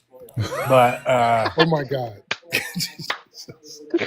the other thing that I'm happened to glad I me. got that right before I took a swig. That was good timing Okay. because otherwise, Uh, what you would see is blue all over the fucking camera right now. all right. Well, in either case, about several years ago, I cut down a tree, By and the I way, didn't isn't know that that what if you made Al don't cut Capone off go crazy? Was untreated syphilis? Correct. I So I love it. cut down this tree, and unfortunately, I didn't know that if you don't cut off the branches, that it rocks. And it came down and hit me on my shoulder, broke my shoulder and my femur. Oh wow! I go to the hospital, and they say, "Well, sign this form so we could teach you. We can use you for teaching purposes," which I did. And it turns out that Mo, Larry, and Curly operated on me instead of my doctor. I ended up paralyzed from the waist down for 3 years and in a Oh my wheelchair for God! 6. That's insane. But in either case, I went from being basically a weightlifter to weighing 410 pounds. What I did was when I saw 410, I flipped out. So I just started eating one salad every day, and that's it. And I lost 190 pounds. Wow. But unfortunately, I wasn't working out. Number one. Number two, I wasn't eating protein. Right. And so So the doctor your says to flesh me, started sagging, right? okay, oh yeah, tell me about it.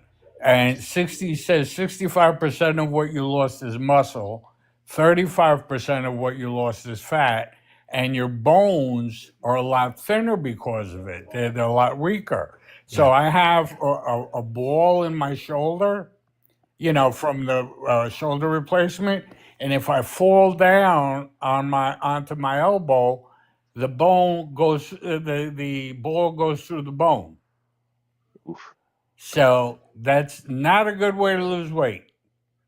And I just wanted to caution everybody about that and about not signing that goddamn form at the hospital.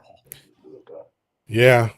Yeah. I'm a little concerned that on my driver license I'm a donor because if I wind up in a car accident, they're gonna look like, oh, this guy's organs are huge. Let's go. Should we try to Um, save him? Nah, let's just farm him out. oh I'm well, just that's the same with everything nowadays. I was just talking about this before. What the hell was it?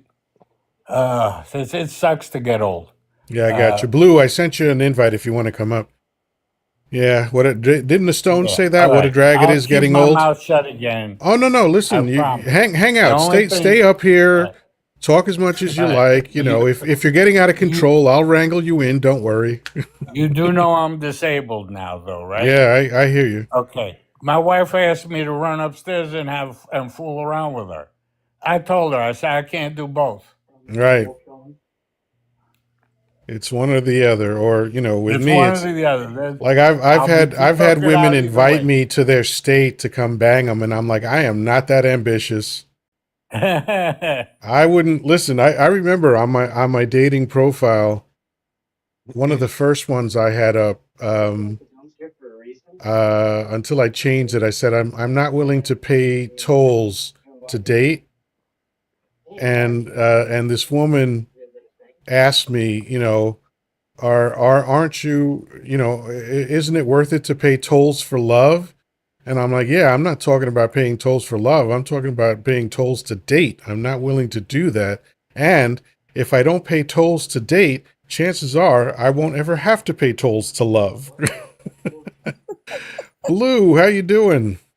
Yoda, how you doing? I'm good. You are awash in testosterone tonight. It's just you as the lone female Yeah. in a group of I men. I'm sure you can handle it though. I was having I keep having to pop out and pop back in because when I'm liking your live, I like to see like the little heart on the top. It makes the bar go pink and then you hit like a certain number. And when it doesn't do that, I get nervous that it's not giving you the likes or redirecting them to someone else. Because there was a live once that traffic, you might have been on that. Oh, no, actually. I think it was my live actually that It you're was thinking your about. live traffic. Remember Yep. that? And like someone Yep. put a code in the comments, and then like anytime you tapped it or sent a gift, it would send it to this guy Oh who wow. got on the panel. And if you tried to Yeah. change it to send it to traffic, it still would route it to him. And Ooh. anywhere you touched on the screen, it would just send it wouldn't clear it. And so like Oh we all got off wow. the I wonder slide and if that happened. There was one night where everyone was complaining because they were like, "I'm tapping," but that night, even though I was on for about 2 hours, I only had 387 likes. And I was like, Yeah, all oh. right, that I was the guess there's a night that glitch I in was on. TikTok. Yeah. I don't know. But maybe it was that Yep. dude. I don't know. I'd like to meet him and see if we could do something with my bank account. Yeah, Right? can Nope. I say That something Right. wasn't real the quick? night I was on. I You keep know, like sending you every gifts time and one they of only Dump's show up. friends tries to bribe him, it redirects to my bank account. I'll be a millionaire in about an hour and a half. Shit, I keep 5 trying to minutes. send you gifts and they keep showing up where the writing is. That's happening to you right now? It happened like 5 minutes ago. Yeah, that's why Hmm. I kept popping out, shutting my Wi-Fi off and then putting it back on. And when Uh, it happened with traffic, the guy put a code in the comments, then put like well, 0. traffic we don't care about. I love traffic. Are you kidding? Is that the Wow. syphilis Oh, talking? yeah. Catching That's the catching possibility. shrapnel and you're not even in the conversation. That was wild. Yeah. So, It's all right. because I can be influenced by peer pressure sometimes, fuck you, traffic man. Yeah, there you go. Hey, I got broad Okay, shoulders. I'm good. I know this is a little long, but I apologize. Go Okay, ahead. so I go to this I've said bar that in to so Cherry many Hill. women, I got to tell you. But go ahead. What we saying? I go to this bar in Cherry Hill, New Jersey, and it's beautiful, brand new, very high class. I finally get a seat at the bar. Bartender asked me, Wait, what you did said I it was New want? I asked for Jersey? my drink. Huh? You said it was New Jersey? Yes, sir. And you said it was And high so, class? That's a rarity. very high class. And he gives me a drink, and it's so damn noisy in there. I said to the bartender, I says, "Don't you have any music? Everybody's talking over each other." He says, "Well, yeah." He says, "But the sound system isn't complete yet, and the piano player went home sick." I says, "Not to worry." So I reach into my bag, I pull out this giant grand piano, put it right there on the bar. Pull out this little man and a little bench, and the little man starts playing the piano unbelievably. You know this one? Yeah. I do. Okay, so he's playing the piano unbelievably, and the bartender says to me, "Where'd you get that?" I says, "I wished for it on this lamp." He says, "Can I have a wish?" I says, "Sure." I says, "But you only get one, so you have to be very loud, very clear, and very concise." He goes to the corner, makes his wish, and the bar fills with a million ducks. Quack, quack, quack, 4 feet high ducks. It takes him 10 minutes to get back to me. He says, "But I wish for $1 million." I says, "You idiot." I says, "I told you the genie was hard of hearing, didn't I?" He says, "Yeah." I says, "Did you actually think I wished for a 9-inch pianist?" That's an old joke. I haven't heard it in a I'm long time, but surprised that's a that you good wrote that joke. one. Same. That is a I good wrote joke. that I one never for a heard it with the book. duck part in it, so that was a good part. I like Yeah, that. now I wrote that one for a book. I thought it was Bucks. I sold it to a guy who wrote a book. I don't even remember the guy's name. It was a green book. Yeah, I Hey, think All traffic. right, I I'll let heard you that go. joke Goodbye for on me. Carson like 30 years ago. No, it can't be because I Yeah, only no, wrote that I one. heard that joke on Carson decades ago. Nah, nah, nah, nah, nah. I've heard it many years ago. I forgot it though, so I still Nah, laughed I wrote it just in as a hard. book. I sent it to a guy. I sent the. Let's see if you know this one too. The old priest that goes into town. Very rarely leaves the rectory. Some young girl propositions him. And he didn't know what the hell she was talking about. He says, no, no, thank you. He goes back to the rectory and he sees Sister Agnes. And he says, Sister Agnes, he says, can I ask you a question? She says, sure. He says, what's a quickie? She says, $50, same as in town. There you go. That's Jesus. from the same book. Good stuff. Is it that I old? love I heard this joke a long time ago. Guy walks up to the train station ticket agent on his way to work, and he says, "Can I have 2 tickets to Pittsburgh?" And he's like, "Oh, sorry, I misspoke. I meant 2 tickets to Pittsburgh." The guy behind the glass says, "Ah, don't worry. I slipped up just this morning while I was having breakfast with my wife. I meant to say, please pass the butter, but I said, you ruined my life, you whore." All right, one more Sister Agnes and I'm gone, okay? We don't Sister believe you. Agnes asked the class, what do you want to be when you grow up? Little Sally's raising her hand, going crazy. She says, me, teacher, me. She says, all right, Sally, what do you want to be? She says, a prostitute. Well, Sister Agnes went nuts. She pulled off that thing that they wear on their head. I forget what they call it. Her face turns red and she says, what did you say? She says, a prostitute. She says, oh, thank God in heaven. I thought you said a Protestant. Ah, nice. In And the that thing same book. and the thing they take off their head is called a habit. A habit. I couldn't remember on the Yeah. spur of the moment. Yeah. Ah, No, I love old jokes. I love jokes that are very tight. And they if you change even one word, it fucks up the whole joke. Because well, my dad it's was a hard to do. bartender, and he used to come home with these jokes. Okay, he went to the pet store, and there's this bird, and he's talking a mile a minute. Hello, Mister. How are you? How's everything? He didn't. He says this bird is amazing. And he kept talking. They talked about sports. They talked about politics. As he's leaving the store, he asked the guy, he says, I didn't see a price tag or anything. He says, is that bird for sale? He says, yeah. He said, how much? $500. For a bird that can talk like that, what is he on his last leg? No, he ain't got no legs. He ain't got no legs. How does he stay up there in the perch? He says, well, he's rather well endowed and he wraps it around the perch. Says my father says, well, I don't care. Is he young? He says, yeah, he'll live another 80 years. So my dad brings him home the first day, comes home the first day from work. Mister, you got troubles. What do you mean? He says, the milkman, don't forget in those days we had a milkman. The milkman came into your house. And then what'd he do? And then he started kissing your wife. And then what did he do? And then they took off each other's clothes. He says, and then what happened? He says, I'll be damned if I know. I got excited. I fell off the perch. I hit my head. That's a good one. This That's a has good to be one. like a Greek No, this is phenomenon, like a 40 because year old. no, My dad told me everything you're this saying to joke when me, I was maybe 14 or 15. but And I everything didn't even understand what the hell he was talking about. every joke you've said to me is jokes that my father used to tell me. It's not a Greek thing. It's just an old joke thing. You know, Yeah, like It I is. heard yeah, I heard So, this yeah, joke. yeah. This joke is not really funny, but it's cute. And this is it. I heard this joke probably when I was 10 or 11 years old. So we're talking about 50 years ago at least. And this guy's sitting in a bar, and a woman comes up to him and says, "For $100, I'll do anything you want."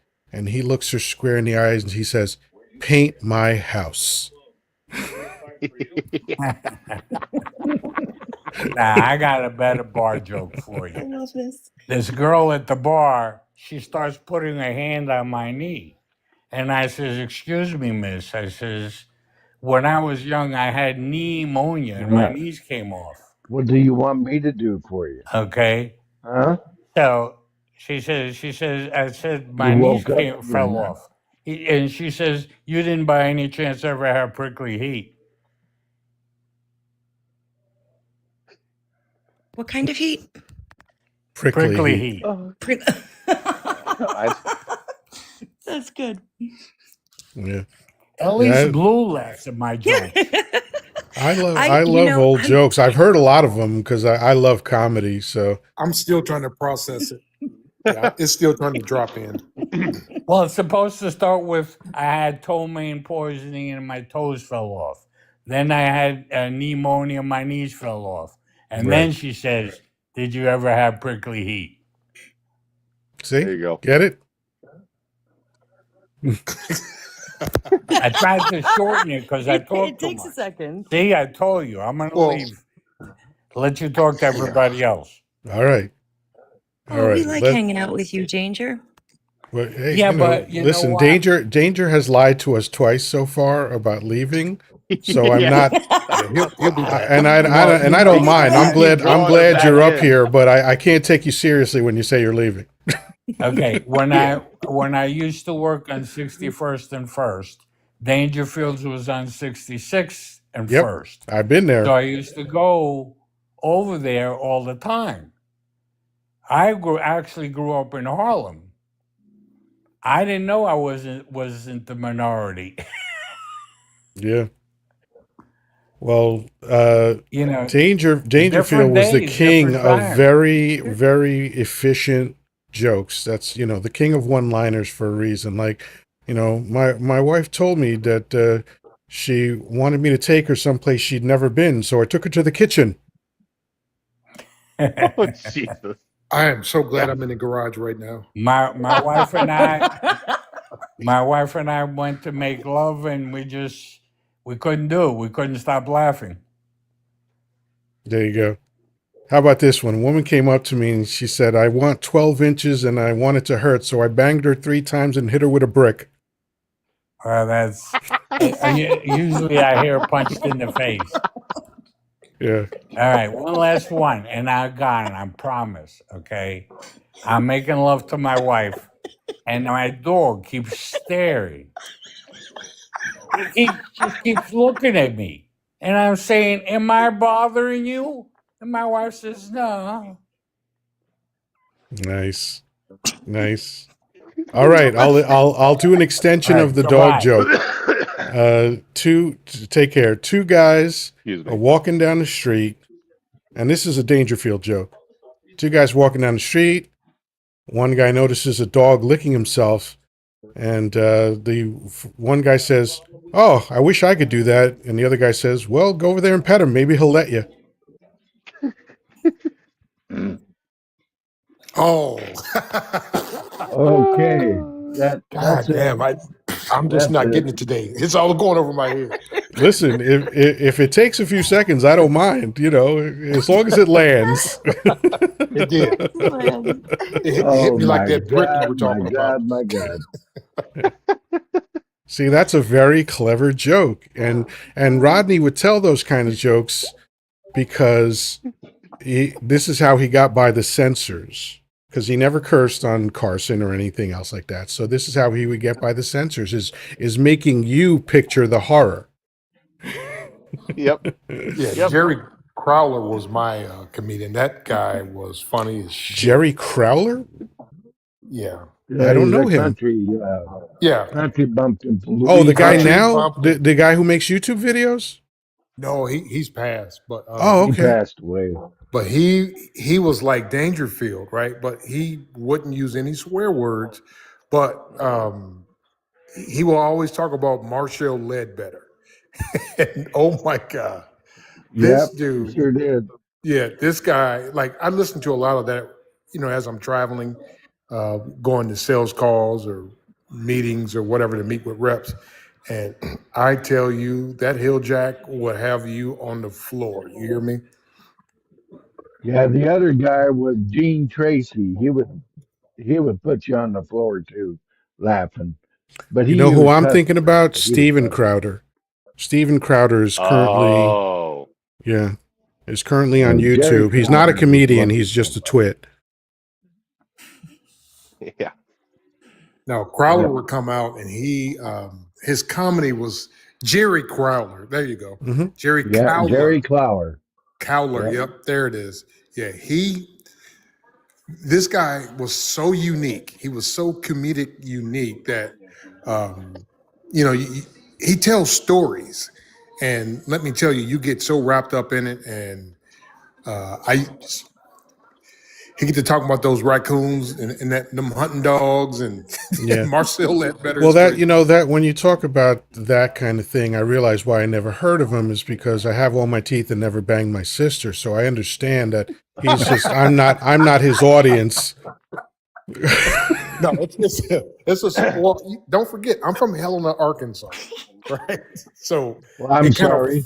follows me. Yeah. Oh, trust me. Yeah, sorry. We did move up north As long as eventually. you're not from West Virginia, I'm okay with you. Nope. There you Helena, go. Arkansas is a little dot on the map. I lived over the levee. It was either the first house in Helena or the last house because we live right on the Mississippi River. But that's where we grew up. Dirt floors, all that. Outhouse, No you name wonder you went in the army to have floors. it. Well, we had moved up north by then.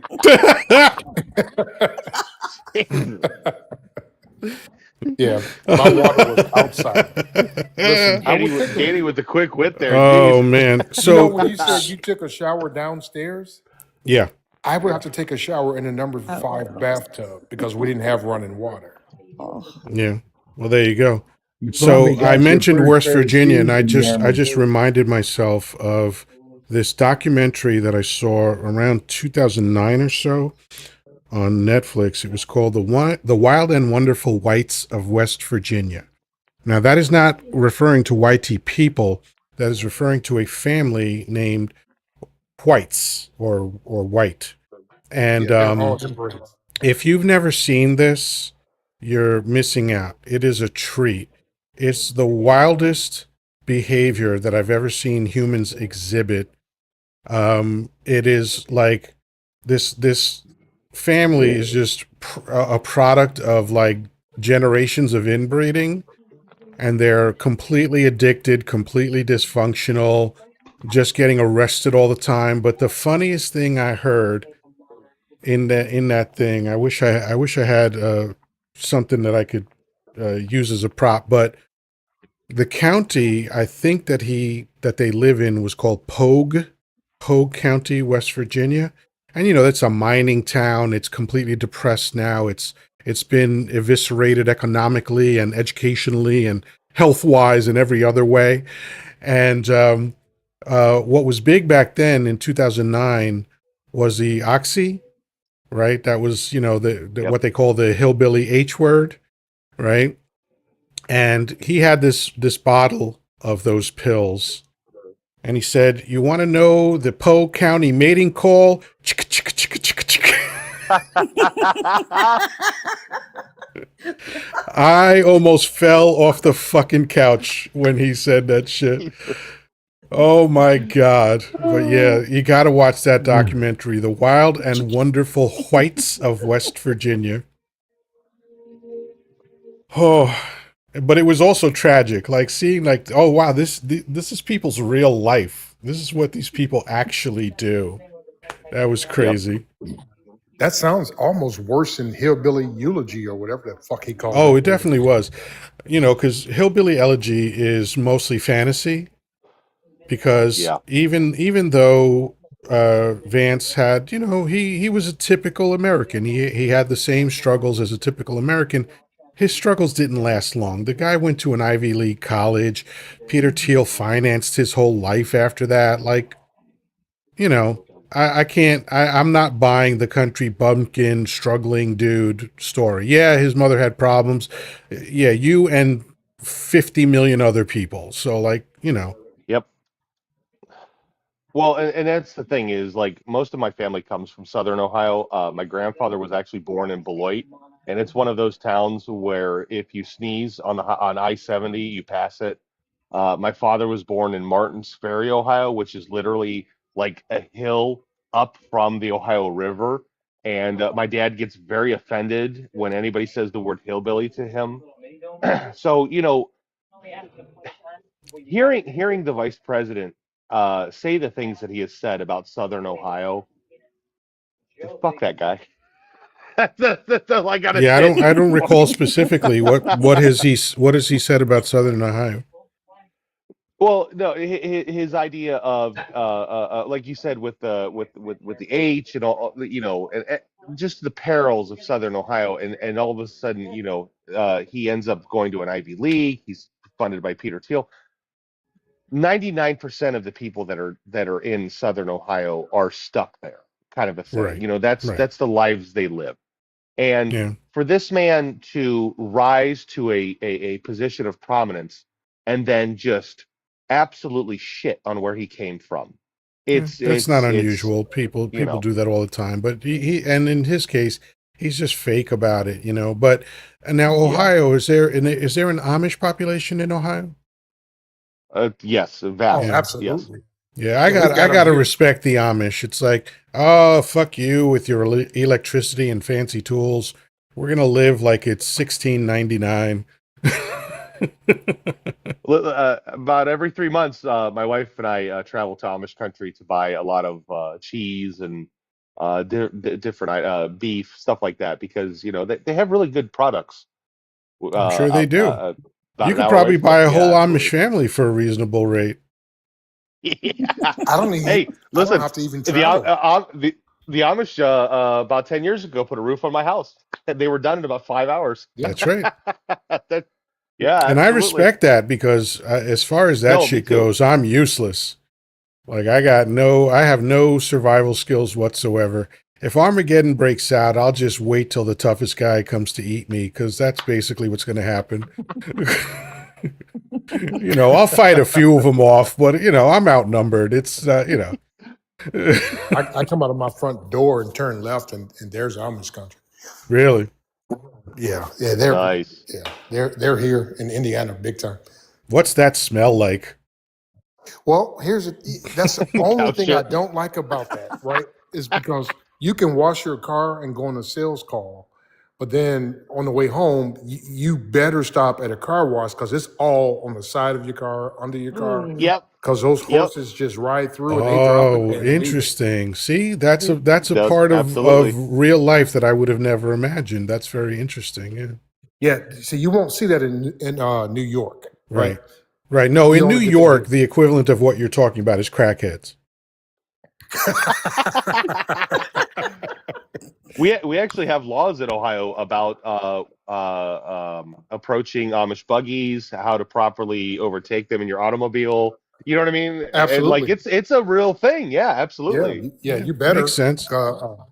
They get Yeah. hit all the time, and it Yeah. sucks. I But mean, I No, respect they the do. No, ethic. I same really here. do. Yeah, Like I know that there's some funky parts of their society as there is any, sure. but just the overall ethic of like, no, we're going to live off the land and like just learn how to get by. That I'm impressed by that. hey, Yoda, think Right. about this: you going to McDonald's because you're on the sales call and you got to use the bathroom, maybe grab a cup of coffee, and the only parking spot that's left is next to a freaking big ass 9 foot fucking horse and buggy, and you got to park Yes. there. You don't know what he's getting ready to do to you, right? Yeah. But you got to use the bathroom, so you're like, "Fuck, I'm just gonna park here anyway," right? Yeah, that's my life every day. Yeah. Every once in a while, it's a treat for my kids because we live down the street from a lake, and every once in a while, you'll hear the horses trotting down the street, and my kids will run to the window because they hear the horse, and they're like, "Oh, oh, a horse!"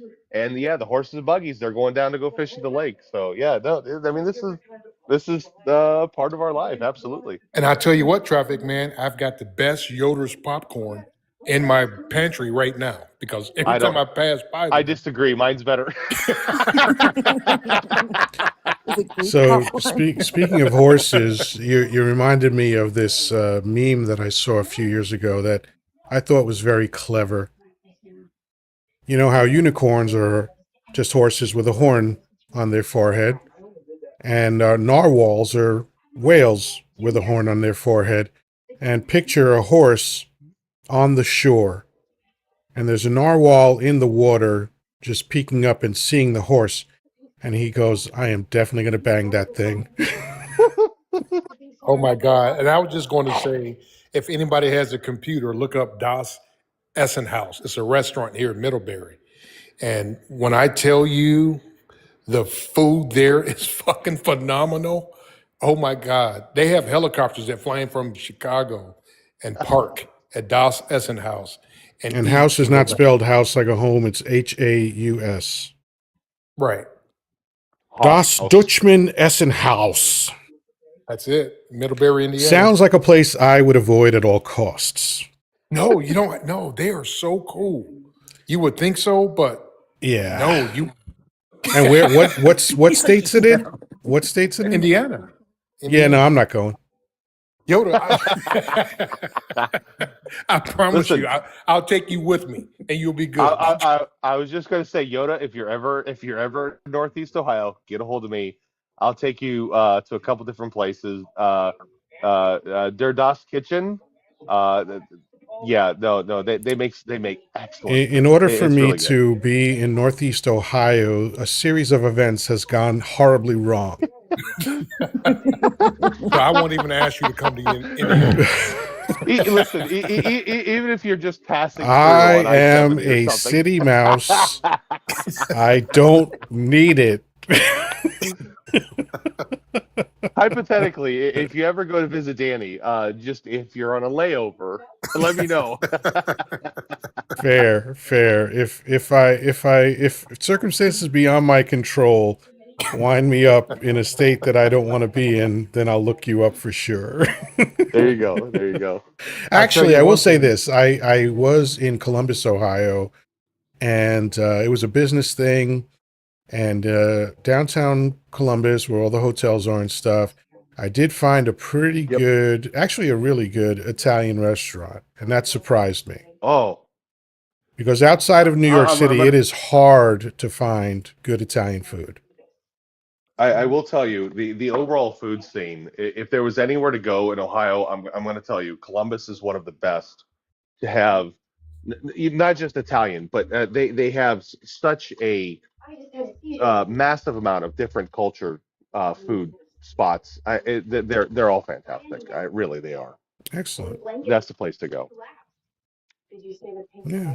There was there was actually a video I saw recently. It just popped in my mind.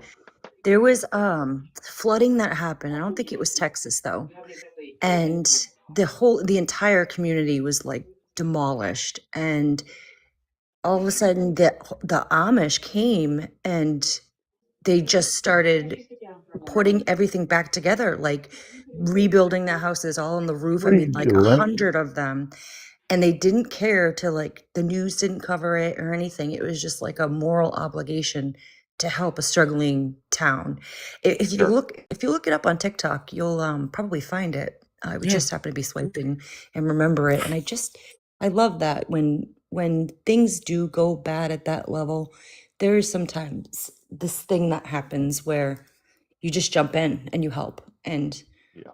I just hope with what's going on with our current economy, that as ugly as I think that they're intending it to get or be, I hope that we've evolved more beyond, a place of civil war or anything like that, and that we can help each other out. Because it's very honorable. It was very honorable to see that. Somebody said, Dangerfield. Sorry to kind of change the subject here. He said pizza is impossible to find outside of New York City. No, I Well, live close I to wouldn't Chicago. say pizza is impossible to find. I'm gonna say good pizza is No, difficult see, to this is find. I agree. Now, No. Chicago is famous for their pizza, but New Yorkers look at that as a casserole. That's not pizza. to Literally, us. yeah. I agree. And again, I'm not saying it's not good. Chicago is world renowned for its pizza. Many food critics praise Chicago pizza. I'm just saying, as a New Yorker, that shit looks ridiculous to me. You were talking about the deep dish, Again, but they've got regular pizza too. Yeah. But even the I- regular pizza is gnarly. So like I'm from the Northeast, so I know New Haven pizza or Boston, Cambridge. Right. And so it's I- hard to eat anything else and not have that baseline to compare it to. Because when I lived in Chicago, it was like the deep dish was like cool. Like after 2 bites, 3 bites, you were like, whoa. You're But- full. regular Yeah. pizza, the sauce is wrong, the bread is wrong, it is like wet bread. It's just everything's wrong. And even when I lived in Washington State, it was the same thing. It was no better. And I'm like, I can't wait to get back to the East Coast, man. And now it's like I've got to control myself because I'll have it every night if I could. Yeah, well, I the first time I went to Philly, I think I was either 17 or 18. I think it was 18. My buddies and I piled into a car and drove there because in New York, at the time, so we're talking 81, 82, New York, grain alcohol was illegal there. And so we took a field trip to go get a couple bottles of grain alcohol. And we stopped in Philly for lunch, and I ordered a pizza, and I took one bite into it, and I wanted to drag the guy through the streets until he was done because I was like, how dare you call this horse shit pizza? It's so Well, weird. my wife's family's from Youngstown, Ohio. God bless them.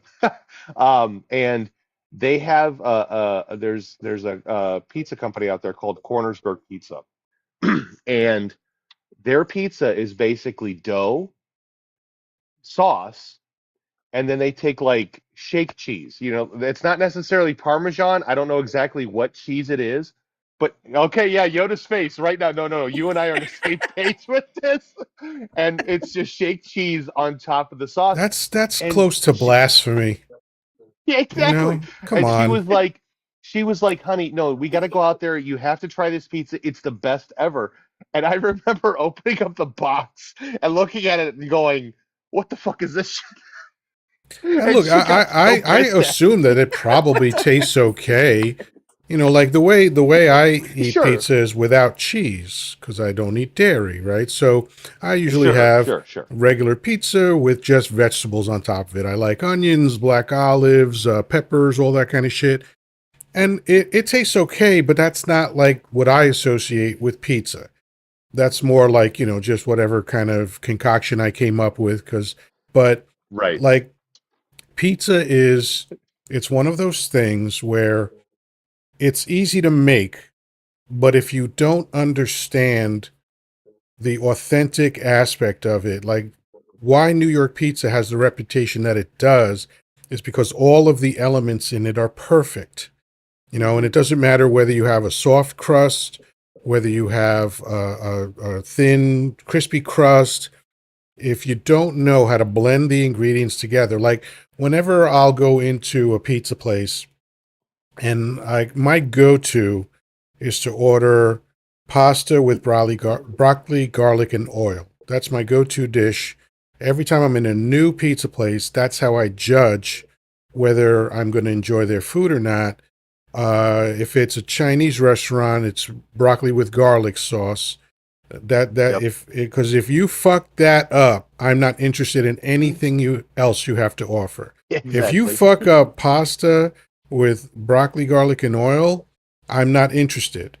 And I remember when I moved to where I am in 2014, there were two pizza places near me. I went to the one that was closest to me first, and I walked out of there feeling violent because I couldn't believe how bad their food was. And then the one that's a little bit farther, it's roughly a mile, maybe 9/10 of a mile from me. It's run by an Italian, and the first place I went to was run by Guatemalans. Now, their food is probably okay, but it doesn't taste authentically Italian because they don't know what makes Italian food authentic. Whereas the Right. Italian guy who has photos of Sinatra and the Sopranos and every Italian celebrity we've ever known Yeah. is like hardcore Italian, and everything he makes is spectacular because it's authentic. He knows how to put it together. And I've been to some pizza places run by Guatemalans where the food is okay. It tastes okay, it's acceptable, but I can taste that it's not authentic because they don't know exactly what they're doing. Right. We have a Italian restaurant up here in Akron, Ohio. I can't remember the name of it. I haven't been there in years, but we used to go there all the time as a kid. And The one thing that I absolutely remember is every table had the red and white checkerboard kind of tablecloth with the candle in the middle, kind of a thing. And it's I as a kid, like right now, I'm kind of salivating because I'm thinking about getting the chicken parm kind of meal. But it was one of those things where it was like That's interesting. I'm it was very salivating, but I'm thinking flavorful. about Janet Jackson, so a different reason. But Oh yeah, my I That's God. got okay. you. Like Hey, 2004 Janet Jackson with Justin Timberlake. No. traffic man. I'll take 2025 Janet Jackson, my friend. No, you're Hey, good. I get you. No. hey, traffic man. Yes, sir. Yeah, go Are ahead, you trucker. close to Bowling Green, Ohio? I'm not. No, I'm Okay. about 2 hours away from there. All right. So in Bowling Green, there was a pizza place, and it was called Miles Pizza. Okay. Have you ever heard of that? I have not. Okay, that was and I hate to say this because Yoda is looking right at me, but that was the best pizza I've ever had in my life. Doesn't I'm bother me. telling Hey, food is a subjective experience. If you like it, you like you, it. I don't care what you're you eating. could not get If a you seat enjoy it, in hey, that there's no place. argument here. Listen, you could not get a seat in that place. And the only reason why we would ever get a seat is because my son played football for Bowling Green, Ohio, Okay. right? So he would always have us a table. That's the only way we would get a seat in that place. And it was, when I say pizza, oh my God. And then there's a place here called Cosmo and Susie's that has exactly what you were just talking about. Pictures of all the famous celebrities who's been in there and all of that. And it is real. And I can say that because my wife is Italian and I've been with her for 34 years. And we've been to every authentic Italian place. And I'm telling you, that pizza is to die for. My second ex-wife was Italian too, and I'm almost certain she still is. I haven't been to New York though, ever. So I can't You've never compare been it. to New York? Okay.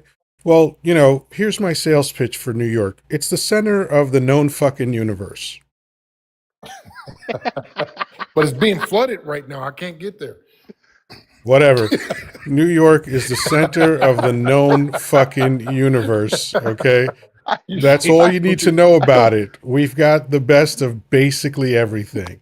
That Tell I me, love when I you love have Yoda's defense of that. when you have a Whatever. city that is the most culturally diverse city on planet Earth, chances are the food is going to be spectacular because when you absolutely. go into an Italian restaurant, it's going to be run by Italians. When you go into a Yep. Bangladeshi restaurant, it's going to be run by a Bangladeshi. That matters. Like the Ethiopian food, like any food you mention, you're going to get the authentic version of it. This is where the immigrants first landed. Right. All right. So, can I tell you what I got out of that, Yoda? Put your big boy pants on, get in the car, and come to New York. Well, I mean, I wouldn't have put it exactly that way, but fair enough. Like, yeah, I mean, and listen, if people don't, they choose not to come to New York, I'm not going to give a fuck. It doesn't mean anything to me. I'm just saying there's nothing like it on planet Earth. Yes, there are populous metropolitans all over the world, and many of them are wonderful, but there is a uniqueness to New York City that just isn't replicated anywhere else on Earth. Okay. I think what Yoda's trying to say is when we all finally come to New York, give him a holler and invite him to dinner. We I can take am him way back. too busy No. for all that, but you can try. No, no, yeah. It sounds Listen, like he will. if I bring the family to New York someday, I am absolutely going to reach out to you and be like, "We need you just sit down for dinner just Just one night. remember, I will I'm take you out." very busy. It sounds No, like he's going to leave. no. Hey, If you come to New York, I would absolutely do my best to come meet up with you because I find you delightful. That's traffic awesome. man, it sounds Yes, like he sir. will leave us on red if we got to New York. No, I would reply. I'd never ignore people. I would just be like, I'm busy, We took but a because vacation to Nashville. there was something that used to drive my ex-wife crazy about me, and that is that I would never say no to what she would invite me to do. If I didn't want to go, instead of saying yes or no, especially if the answer was no, I would say I prefer not to. And she would always like, "What's with this? I would prefer not to. Why can't you just answer me?" I was like, "I am answering you. Not only am I answering you, I'm giving you the reason at the same time." That's what I love about the phrase "I prefer not to." It answers the question of do you want to, and simultaneously tells you why. It's very efficient. And I stole it from Bartleby the Scrivener, a Herman Melville short story, which is my favorite short story ever. And that's what Bartleby would say when he didn't want to do something, including his job. When someone said, "Bartleby, I've given you work to do. This is what we hired you for. This is what we pay you for. Would you complete your work?" "I prefer not to." I love So that. let me tell you a quick story. So about 4 years ago, maybe 5 years ago, I was watching TV, or I don't know what it was, maybe something on YouTube, and they were talking about the best hot chicken that was around, and it was called Hattie B's in Nashville. So we got in the car and spent a week in fucking Nashville just to go to Hattie B's. So New York is not that far from me. It's only 8 hours. That's a vacation that we could take just to get some pizza, and we've done it. So if I All I ever can do it, tell I'll you take is photos and send them to you. there's only one original Ray's pizza. I'm not even sure if it's there anymore because who knows what's happened post C19. But it's on the corner of Elizabeth Street and Mott Street. It's a Ray's pizza that's actually owned or was owned by a man named Ray, and it's a place where in the early 70s the FBI set up surveillance equipment to catch mobsters because it was so authentic Italian that that's where the mobsters hung out. So, Oh, shit. I'm for yeah, sure going there. Trust me. yeah. No, Ray's it's Pizza? yeah, Ray's Pizza. You can't go wrong. But only the Ray's on Elizabeth and Mott. If it's Got it. still there, I that's will where it remember that. is. And but yeah, I mean, here's the other thing about restaurants in New York City. It's very difficult to find a bad restaurant in New York City because if you're bad, you're going to go out of business because it's too expensive to open a restaurant in New York City for people not to come to your place. So if you walk into a place like there's this legendary Chinese food restaurant named Wo Hop on 13 Mott Street, uh, and that's right in the heart of Chinatown, and it's world famous because it's not only is authentic Chinese food run by Chinese people, it's one of the few Chinese restaurants where you will see Chinese customers. Think about it. Most of the time that you go into a Chinese restaurant, the only Chinese people are the people who own it and are cooking the food. You don't see Chinese people eating there. So when you do, you know that that's the best Chinese place you're going to find. See, that's the unfortunate thing around where I live is our Chinese food is absolutely Americanized Chinese food. Like we don't have any establishments around me that is true Chinese food, and I really wish we did because I would like to experience their culture through their food, if you will, Yeah. and we have General Tso's and chicken broccoli, Well, one you way to know. experience their culture is if your wife gives birth to a girl, just eliminate her. That's a good way to be very Chinese. No, You know. I can't do that. Well, speaking of that, though, because their That's easily the craziest population, shit I've ever said on one of my lives. I'm diverting again. See, they just lifted the one child per household thing in China Yeah. because the population's on an exponential decline, Yeah. and it's wild because of all of like the chaos that had caused. My dogs are having a And what is it? growl off. 1.3 billion of them right now? Yeah, So yeah, they've it's obviously done a lot of banging, but yeah, that population control thing that they did was crazy. I mean, that's look, I love Chinese culture. I love Japanese culture. Because of my martial arts experiences since 1977, I've delved into especially Japanese culture, and it is a mystic culture in many ways. Like their practice of Zen in many different aspects of their culture is absolutely beautiful to me. Zen in the art of archery, Zen in the art of flower arrangement, Zen in the tea ceremonies, Zen with koi fish, Zen with the rock gardens and all that shit, with the bonsai tree. All of their practices of Zen are very beautiful, and there's a lot of aspects of their culture that are wonderful, but they also have public ritualized self-deletion. So like it's a mixed bag, you know what I mean? So You're right. and that's the thing with New York too, is as much as New York is an amazing city in so many ways, there's a lot of dark shit about New York, and it's just, that's just the way it works in most major cities. I'm just going there for the pizza. I found that Ray's, by the way. Excellent. It's still up and running? Well, the way they look, they've got it says Midtown and something else and something else. It doesn't like give me the address. Oh, okay. So yeah, I mean, look, Is it put in RAYS? Ray's. I think it would be Mott Street. I think it's on the corner of Prince and Mott, maybe, or Elizabeth and Mott. But I think Yeah, it's because on Mott I, Street. I looked up Elizabeth and Mott and I didn't see anything. You said it was. It might I be found like Prince and Ray's Mott. Pizza and Grill. Is it RAYS? Yeah. Yeah. The pizza looks fire, I will say that. But it shows 3 locations. And Midtown, Manhattan, and one other one. where's the other?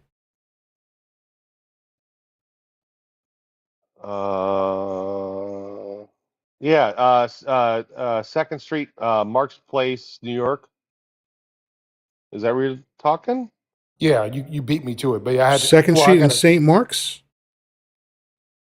It just says. I'm sorry. Two Street, Mark's Place, New York. St. Mark's 1003. St. Mark's Place. Hold on. yeah, it's kind of Ray's hard because I got a teacup to go get it. Pizza. Ray's Pizza. Yeah, Let me try Mott Street. I'm looking on my other phone here, and I will tell you, from what I'm seeing from the photos, like the food looks fire. Well, I just got hungry all over again looking at it. I know, right? Jesus God damn. Christ. I- I'm only 7 hours away from Yoda. I can't try Sausage, something right pepperoni, now. mushroom, and onion, please. And some breadsticks Listen, while I wait. With some cheese on. the pictures that I'm I don't I seeing don't on see the on Google. original Rays that I'm talking about, but let me see. Oh no, wait, it might be Okay. permanently closed. Yeah, there it is. Yeah, so the one on Prince Oh, and Mott is unfortunately closed. So even though okay. it'll be okay if you go to any other Ray's Pizza, because most of them are good anyway, it won't be a real Ray's, because there's a lot of Ray's Pizza in New York City. It's kind of a joke. Oh, I got you. I got you. Yeah. Okay. Okay. But here's my recommendation for any restaurant that you choose. Stay off the main boulevards, right? Stay off of the main big commercial throughways. Stick to side streets. So the streets that go east to west, right? Meaning from the east side to the west side. So in Midtown, those would be the numbered streets. But if you go to 42nd Street and Broadway, you're square in all the madness of Midtown, and that's all the commercial real estate. But if you go off the beaten path, if you go, especially downtown, if you go to the Village and you go on the side streets and they're not chains, you don't want chain restaurants unless it's like we have 3 of them in New York City, something like that. But avoid all the national chains because they're a waste of time. Not only are they a Right. waste of time, but they suck, right? Like Guy Fieri's restaurant, absolute dog shit. All right. Sure. But Sure. if you go to the privately owned mom and pop stores that are small, maybe they have like 3 to 10 tables at the most, and many of them only have like 3 to 5 tables. Like this little Italian joint that I go to literally has only 3 tables in a tiny area of their restaurant. And because mostly people take out the food, but that's an authentic thing. There's only one of its kind. It's owned by a family. It's owned by a real Italian, and it's authentic Italian food. So that's what you want wherever you go. Even in New York City, even in a restaurant that's popular and big and all that, you can find shitty food. But if you go off the beaten path to the small mom and pop places, you're going to have the best food in the world. The only issue with that is that you can't carry in New York. That's okay. Everybody still does. They have in Oregon, in Portland, Oregon, a really big thing there is food trucks. And I don't know if you guys, it definitely was a new experience. I didn't realize what it was or Oh how God, big of a deal food it is trucks are there. all over New York City. Food Oh, trucks and food carts specifically. yeah. Like a dirty And water you hot can, dog in New York City is like almost a religious experience, man. I got to get one. Yeah, let me tell you, when I was still eating that stuff before 1987, that was one of my favorite things to do, man. I liked it like, midday when the bacteria has had a chance to build in the water, and you just get a loaded hot dog, mustard, relish, sauerkraut, onions, those fried red onions. Oh man, that was a religious. You take a bite into that, and that's Budgasm City. Oh, Budgasm. My I just word, had I flashback. invented it. I invented the I, word You Budgasm. did. If You you said that. go on Urban Dictionary, you will see that the first entry, and I believe it was 2009, is me. I It just doesn't had say Yoda, flashback but the to first one you'll see who it is. I'm gonna fact check you right now. Go ahead. that. Just No, you I'm know just what, messing. I'm Yoda? just No, playing. please I do. just had a I just checked a few months ago and it's still there. I just had a flashback of eating MRE when you said that. Ah, yeah. But yeah, no, those the dirty water hot dogs, the knishes. Oh man. Although the knishes you got to get earlier in the day. Although by noon they're still okay. But you don't want a knish at night because they don't keep well. They start by the time nighttime comes, they're dried out. But you get yourself a knish either in the morning or before around lunchtime. Oh man, and how delicious a knish is doesn't even make sense. It's just basically potatoes and a few spices, and you throw some mustard on that thing. It's fucking amazing, absolutely fucking amazing. What about breakfast? What Ooh. about it? Like, is there like a restaurant that's world renowned for just like the simplistic breakfast that is fire? Probably I am not aware of one. Like breakfast is like, since I have weird hours, I rarely eat traditional breakfasts. Um, so I don't know. That's a good question. I'll Where would eat a good breakfast at 7 breakfast? o'clock at night. It don't Me matter to Yeah, me. of too. course. Yeah. Oh, so here you go. If you want breakfast 24 hours a day, diners. If you go Yes. into any Yeah. diner, I don't even understand how diners work. They got 5,000 things on their menu. I don't get it. Like, how do you keep all that food all the time? But if How you do you go stay into open? if Yeah. you go into a diner 24 hours a day, you can get pancakes, you can get eggs, whatever style you want, whatever it is you want, they'll have it and it'll be delicious. I There's will real quick. I have to interject. I will confirm that July 7th of 2009, Budgasm is a thing on Urban Dictionary. There you are, sir. hey. Look at you. Yeah, buddy. There's a lot of great breakfast places in Oregon too. They're I don't know if they're like renowned for it, but there's this place I remember called Jam, Jam, and another place called Butter. And they would only be open like Thursday to Sunday from, I mean, these hours might have changed, but from like I think 9 to 2, and it would be packed, and they would have lines down the street for people wanting to eat at these breakfast places, and they would wait for hours out there for their Yeah. chance to eat at Jam or Butter. Blue, that's what I'm talking about. A Yeah. three Yeah, egg there's a omelet that lot I of can't even places like finish. that have very limited hours. The only line that I could think of that's longer than that is the line where the sign reads "Free Toothless BJ's." Oh my God. Well, hey, Blue, I was talking about 3 egg omelets. I'm sorry. I'm with you. Yeah, I'm with and you. I and, eat and eggs and poof. bacon and sauce. Oh my God. I used to make So 6 egg omelets because I'm fat. Yes. Well, I mean, So good. speaking of breakfast foods, have any of you ever heard of the Shady Maple Smorgasbord in Pennsylvania? I've heard That of it. also ties back Yeah. into the Amish thing. Yes. never. Um, the sheer amount of food that those people produce in a single day, like it's just And we wonder why third unfathomable. world countries hate us. Exactly. You know, Yeah. we have food Hey, eating contests, and they're like, we're starving here. We just want water. You You know, know, clean water. water. We have water parks. We shit in clean water. And they're like, hey, Yes. I look at it like this, Yoda. They hate us because they ain't us, right? no, they hate us for good reasons. There's a long Yeah. list of very good reasons why they hate I us. was I was Yeah. trying to be politically correct with that one. Yeah, no, but honestly, like when people are like, I don't understand why these countries hate us. I'm like, did you see what we did to them? Hmm. We Maybe read just a we just fucking book. A we lot of just them don't incinerated how know. much food A lot of them that don't was even that know, though, with how the wasteful. USAID thing. Yeah.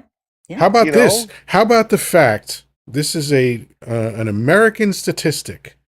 If you Mhm. buy 5 bags of groceries, boy, that Freudian slip was almost real bad.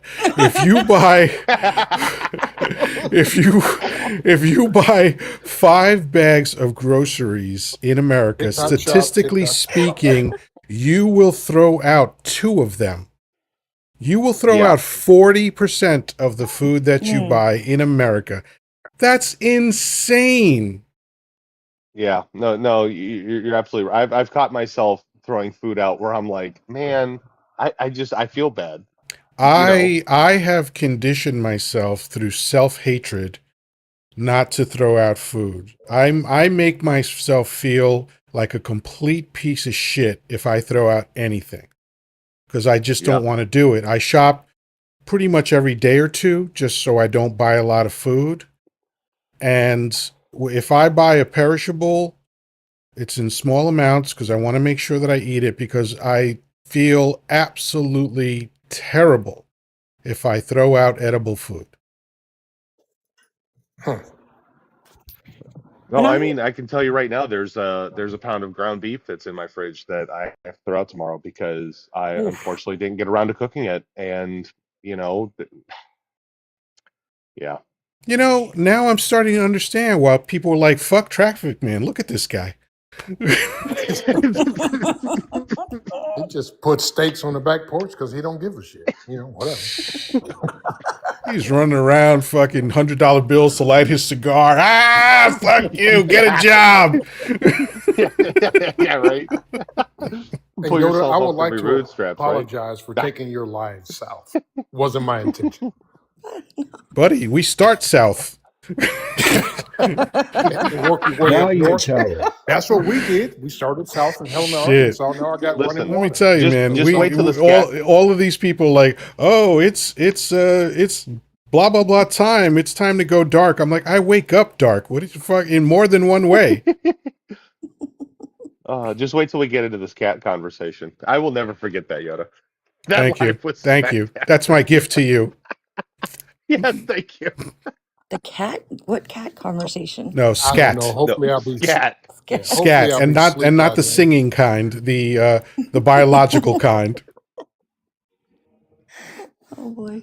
Yeah, imagine if I started talking about scat, the singing kind. Hey, let's talk about the merits of ba da doo ba ba ba ba ba da. Who the fuck would Yeah. listen to me? You talking about Scat Pack like the Charger or No, no. No. Scat as in scatological, meaning stuff about bathroom poop behavior. Okay, yeah, I'll be asleep by then. Oh my God, that was the funniest. Oh, Yeah, my cheeks hurt the next day. yeah. My face cheeks hurt the next day. Yeah.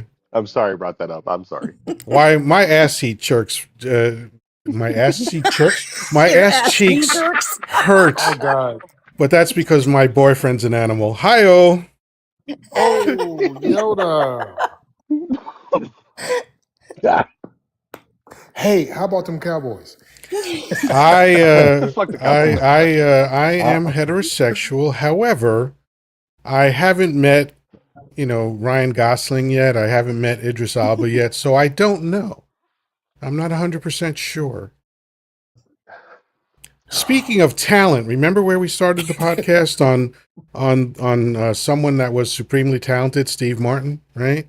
Yes. Yes. Justin Timberlake. People, I don't know why, but people have not latched on to how talented this motherfucker is. This guy is a world-class singer. He's been nothing but successful his whole career. He can also play instruments well, and several of them. He's an amazing dancer, right? He is an actor who can do both comedy and drama and both well. Like Yes. how much You more want to know what amazing do you have to be? I fell in love with well, let me rephrase that. I really like Justin Timberlake when he played a skit on Jimmy Fallon with Keenan Peele or the other Peele, one of those. There was a camp counselor, and Keenan came in with those shorts that was so short, and Justin couldn't control his laughter through the whole skit. That's when Yeah, I he knew he that dude breaks was a all the superstar. time on SNL. Like I don't think he's ever Yep. gotten through an entire skit without laughing. But I mean, talk about SNL and Justin Timberlake, Dick in a Box. How hilarious is that? God, I sing that song all the time at work. Yeah. Right. See, and now I'm thinking about the shorts, and I'm laughing because it was so funny when he Yeah. put his leg up on the end of that bed and those shorts rose up. Oh my God. Oh, That's my go-to move when I'm trying to seduce a woman. There you go. those shorts were short. You hear me? Oh, Jesus. It's my He way had- of saying I present you my danglers. This is what you got coming your way. oh my God. The farmer's More ways tan that's a than had one. nothing on vision I those could shorts. forget. Seriously, Yeah. the farmer's tan had nothing on those shorts. Yeah. Oh my God, my God, my God. As my daughter would say, you need Jesus. That's all I got to Yeah. say. No, that's clear. That's well established. Yeah. Daddy, I'm sorry. Yeah. No, I Oh just, my God. I like to make a presentation out of it. Like, all right, here's a little preview of what's in store for you later on. Bro, I literally had tears They in are my eyes. they are massive, they're beautiful, and they're smooth as eggs. Enjoy. Enjoy yourself. It's your steak on a plate. It's my steak on a This plate. has been a rare panel, I have to say. I This has been I good. This apologize is why once I and I'll have apologize Saturday again. chill. This is why I like to do chill Saturday. It's, But you know what? I feel so anything much can better. happen. I feel a lot better, especially after all the shit I've heard today and whatever else. And That's now the I'm thinking point. about That's the point. King and We Peele just we shorts. like to escape. I mean, look, we started off talking about politics because I am not resistant to any topic that comes up. I'll talk about it if people want to, but I do enjoy when the conversation goes in all directions. This is how I converse with my friends. When we get together and we're hanging out wherever it is, like my friends and I are so raucous that we literally got thrown out of a diner and banned permanently from this one diner. And it was just because we were laughing so loud for so long that people were like, "Hey, I'm trying to eat here," like, Right. and I have an insanely loud laugh. So like nobody's heard my full on laugh yet because I don't want to blow people's ears out. But when my funny bone gets struck, I have an insanely loud laugh. So people would be like, "God damn it! Like, what are you doing?" But this is what we do. We sit around laughing and talking, and the conversation goes to a million different topics, and I love it. Yeah. So let's just say that the shorts wasn't smuggling the plums anymore. They were out. That's right. They were, I'm very they were out. strategic. I wear shorts that are too small for me, and I make sure that I go into a deep lunge and just be like, ta-da! That's exactly what he See, did, Yoda. Oh, God. I have that problem for other reasons because Yeah, normal people shorts do not fit me. right. Yeah, and I don't wear tidy whities because I think that's ridiculous. I like to state that I've made 3 excellent decisions in my life. I've made a few more that were good, but the 3 best decisions I've ever made was, 1, having a child. My son is the light of my life, and my only reason for existence is to be his father. So I'm very happy about that. 2 was going celibate for a year when I was 26 years old. That changed my life in all good ways. And 3, switching to boxer briefs. Yep. Yep. It's a solid list. Yeah, Boxer briefs are amazing. boxer briefs are amazing. They're They don't smother you like tighty whities, and they don't let your nuts go free range like in boxers. Like, I don't Yep. understand the point of boxers. What, like, your shit is just going everywhere. What is the point of that? Might as well just wear shorts under your shorts, man.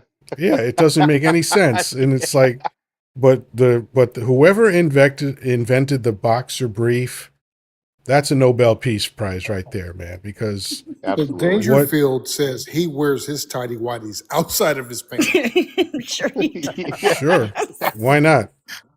You know, Jesus Christ. if you want that Oh, extra YT experience, go for it. You know, but I'm, when I was trying to get laid, I wanted to maximize my chances. So tidy whities outside my pants definitely wouldn't have gotten the job done. Yeah. I hope my wife's not following me. I mean, if people legitimately walk around wearing tidy whities outside their pants, I mean, that's an assault waiting to happen. Oh, Yep. I would get his autograph first Yeah. and Well, that's that foremost. cowboy, right? The naked cowboy. Don't he do Well, that no, shit he in don't. New He York? don't wear tidy whities over his pants. What he wears bikini bottoms and Yeah. cowboy boots and a cowboy hat. That's it. But he does have an Yeah. amazing body, so he could do that all day long. Hmm. I mean, the Yeah, only I reason we know his name is because, that's an outlandish thing to do, and he does it in New York City, and but he has an amazing body, so he's not bothering Which anybody. is true because I'm in Indiana and I know what his name is. So Does I'm he just still do it? Yeah. I don't Yeah, he know. I have does. no idea. Yeah, he's still out there doing I it. think Good he for him. might. I mean, he's a one-trick pony at this point. Like, what the fuck else would he do? You know? I just saw a clip of him getting arrested. He's like, dude, what are Really? you searching for? Yeah. Yeah. He's like, What do what you are you say? searching for? It's all right here. If you're patting him down, you have another agenda. He had no shirt, no shoes, no You're service. trying to juggle the boys. That's what you're there for. Let's face it. That's what he was trying to tell him. He was like, hey, bro, it's right here. That's it. Just put the cuffs on. Let me go. Jesus. License and registration, please. Oh, God. You are suspected of smuggling a kielbasa.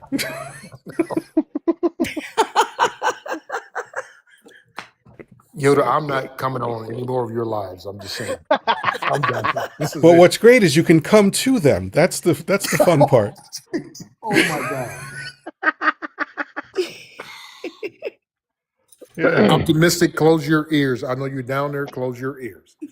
She's in the It's comments. way past that, Tucker. You Uh, already know that. Yeah, I know. Optimistic's a fan, so she's hooked.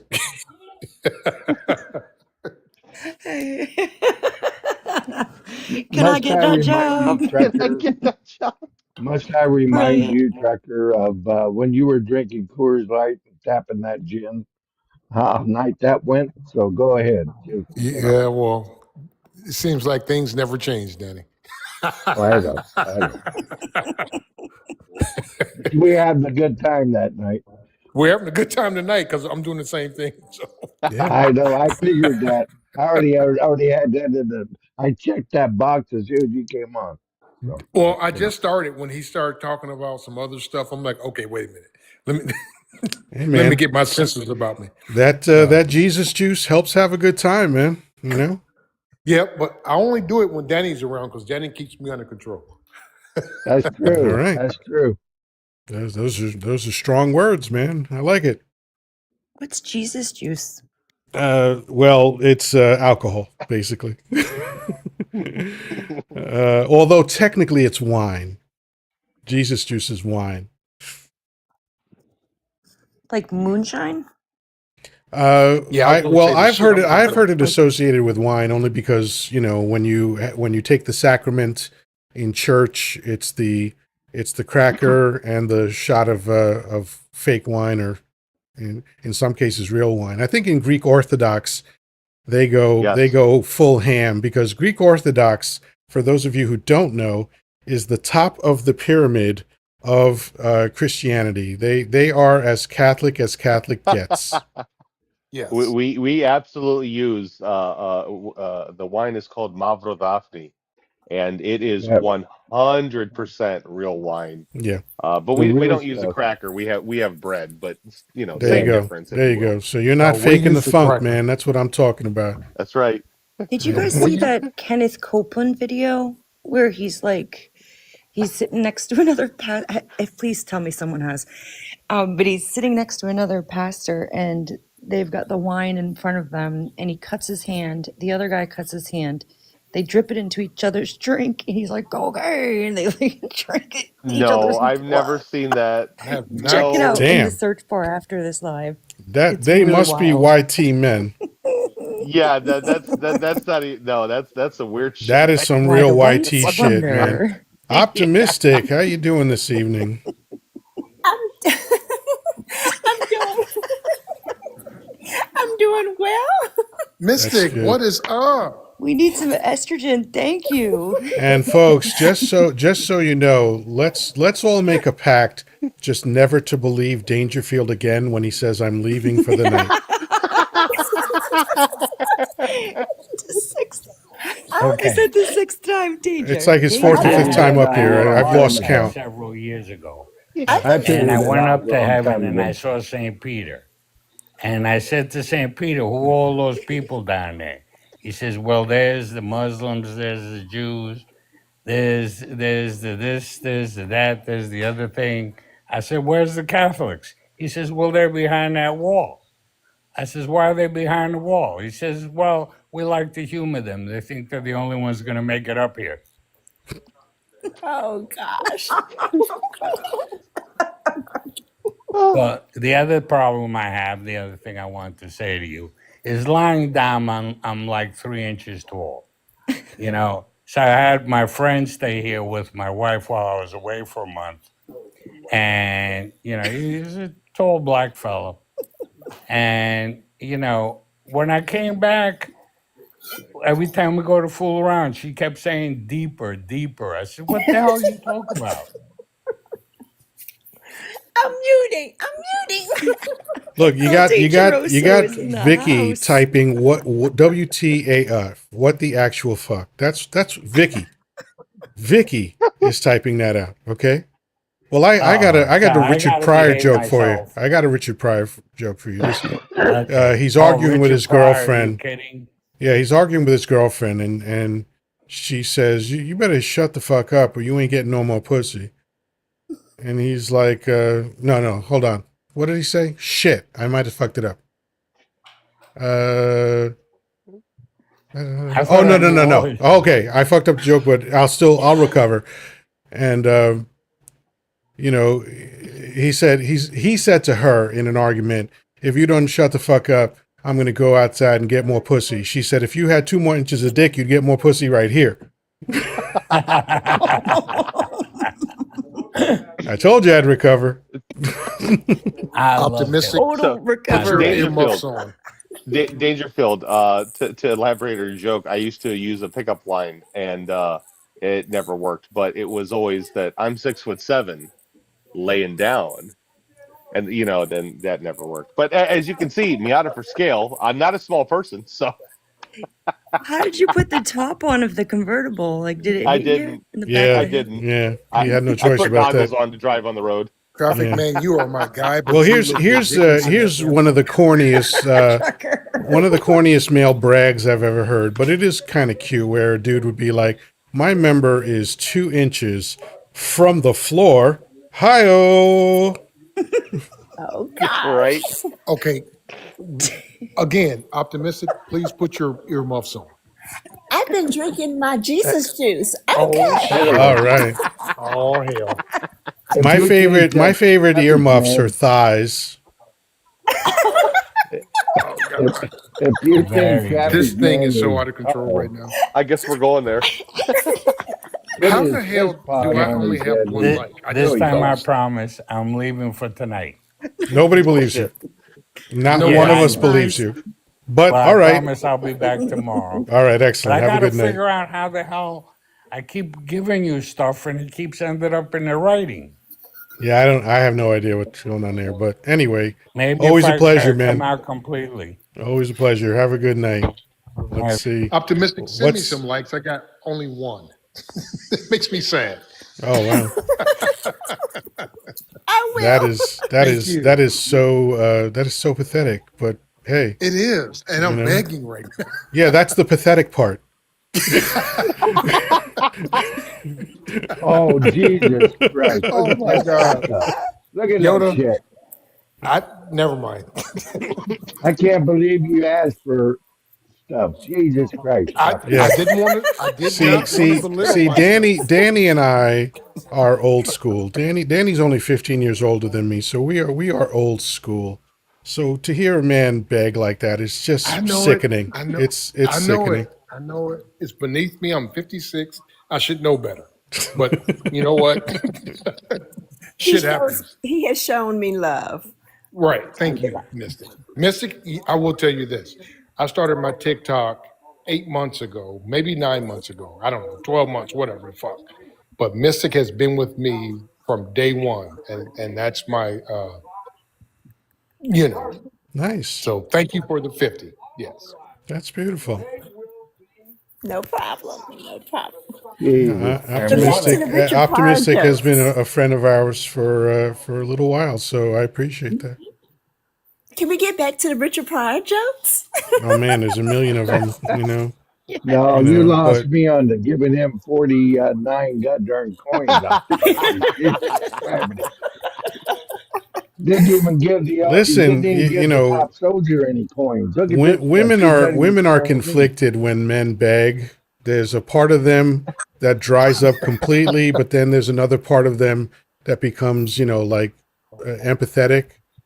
So I thought so a dude that begs a chick will get 49 coins, but nothing else. I thought you would just let it go by now. But Poppy Nah. Danny, I sent you love. You did, and I really appreciate it because I was getting inferior complex down here Now there in the we go. basement. Now there's two of us. There's two Yeah, of but us. what hey, don't try to align yourself with Danny at this point. He didn't beg for it. He didn't I even did. ask for it. Okay. Danny's a G. Stop that Hey, nonsense. hey, he took the points though. That's all I'm saying. Of course he took the points. Ain't nobody gonna refuse free shit. Oh my God. That's part of my motto. If it's free, it's for me. Absolutely. Thank you. What's free is for me. Oh Like man. if a woman ever told, I never heard this from a woman, but if a woman ever said to me, "I just gave you a pity F," I'd be like, "I don't give a shit. It felt the same to me." Oh gosh. Mm.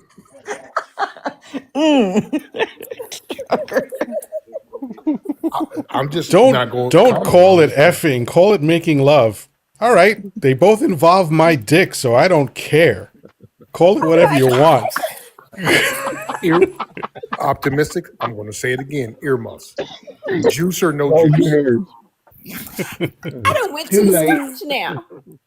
Or the There you other go. night when you Oh, said, she switched to the brown liquor. This is going to get If she went to interesting. Scott, yeah, it's I went over. to the scotch. It's over now. I might hang She out a said in little the while comments, longer just to see what kind of optimistic we get when the brown liquor hits.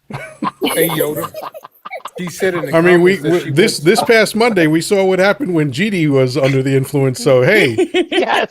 let's Hey, Yoda, go. did you see in the comments where she Remember, said do you remember she said And that we she didn't see her for 2 days afterwards. That's right. That's right. Well, I Yoda, didn't see her.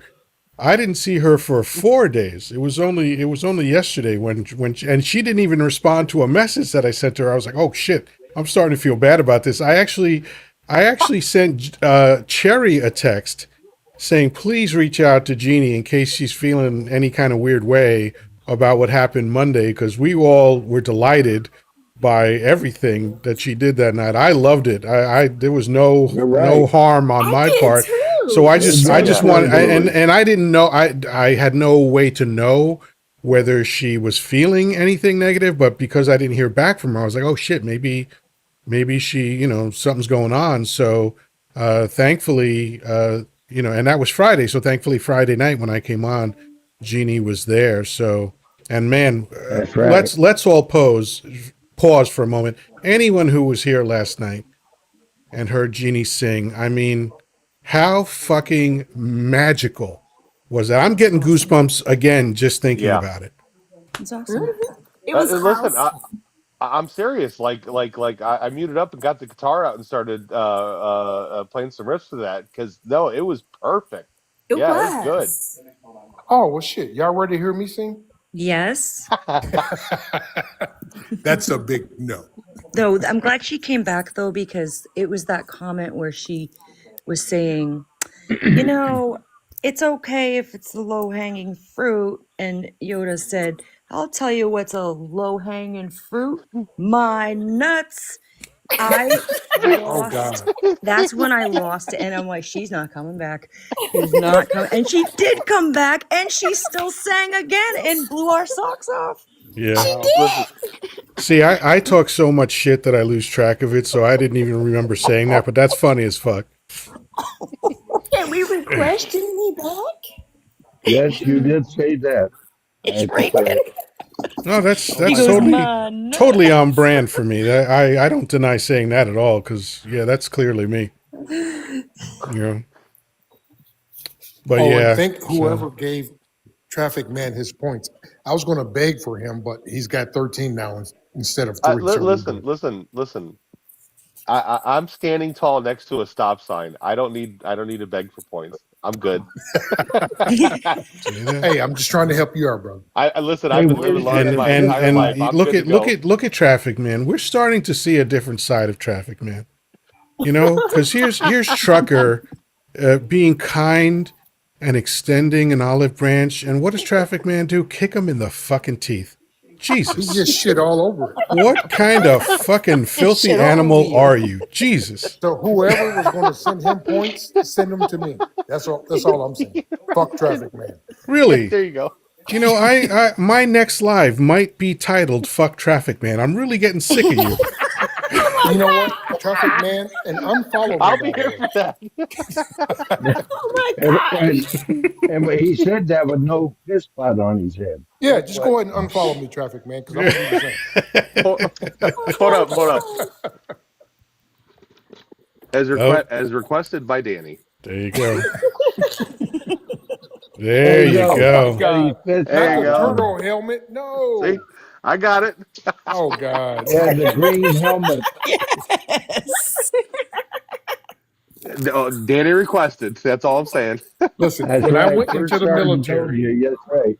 the day I First went sergeant into the cop. military, they retired those bitches and gave me a Kevlar instead of that stupid fucking turtle helmet. It's fucking Well, 300-pound helmet. my Yeah. last helmet. You're right. My last helmet was Kevlar, and I hated that sucker. But I did like my piss pot, so at least I could shave with it. Put some water and That's so funny. I mean, Oh, if the village people ever reassemble, you could play the giant exactly. soldier. I didn't get a Listen. chance to shave with that. I'm not. Listen, right now, politically speaking, I'm not going to associate with the village people. No, thank you. Sorry, I'm Well, just not going all to I do know that. is that I didn't get a chance to shave with the piss pot. They gave us the Kevlar and Walkmans. Why you don't So like the way Dump dances to YMCA? I Man, I'm love the way doing he I'm dances doing the to it. motions right now. No, I Yeah. love the way he what dances is to it that? because he's fucking oblivious to what it means. I'll Yes, tell he you Fucking what is. that is. dumb. He's replicating one of his trips to Epi Island. Ah, Oh God damn! Don't get your life taken down, dude. Come on, Yeah, I'm Jesus going. Christ. Yeah. See, now Trucker T I've is been on 3 associated with his hours. They madness. can take it down. I don't give a fuck. I got mine. Go ahead and get yours. That's that New Yorker coming out. Yoda, I've never seen you smile until tonight, and I love it. I smile plenty. It's Fucking but professor, I love it. that's fine. I'm generally a very happy dude, and the only there's two things that will make you think otherwise.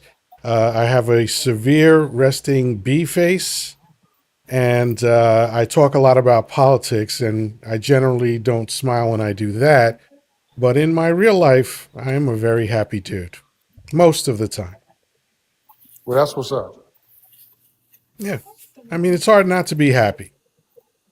Obviously, look at me. I don't skip meals, right? I sleep indoors. I have air conditioning. I got fresh water.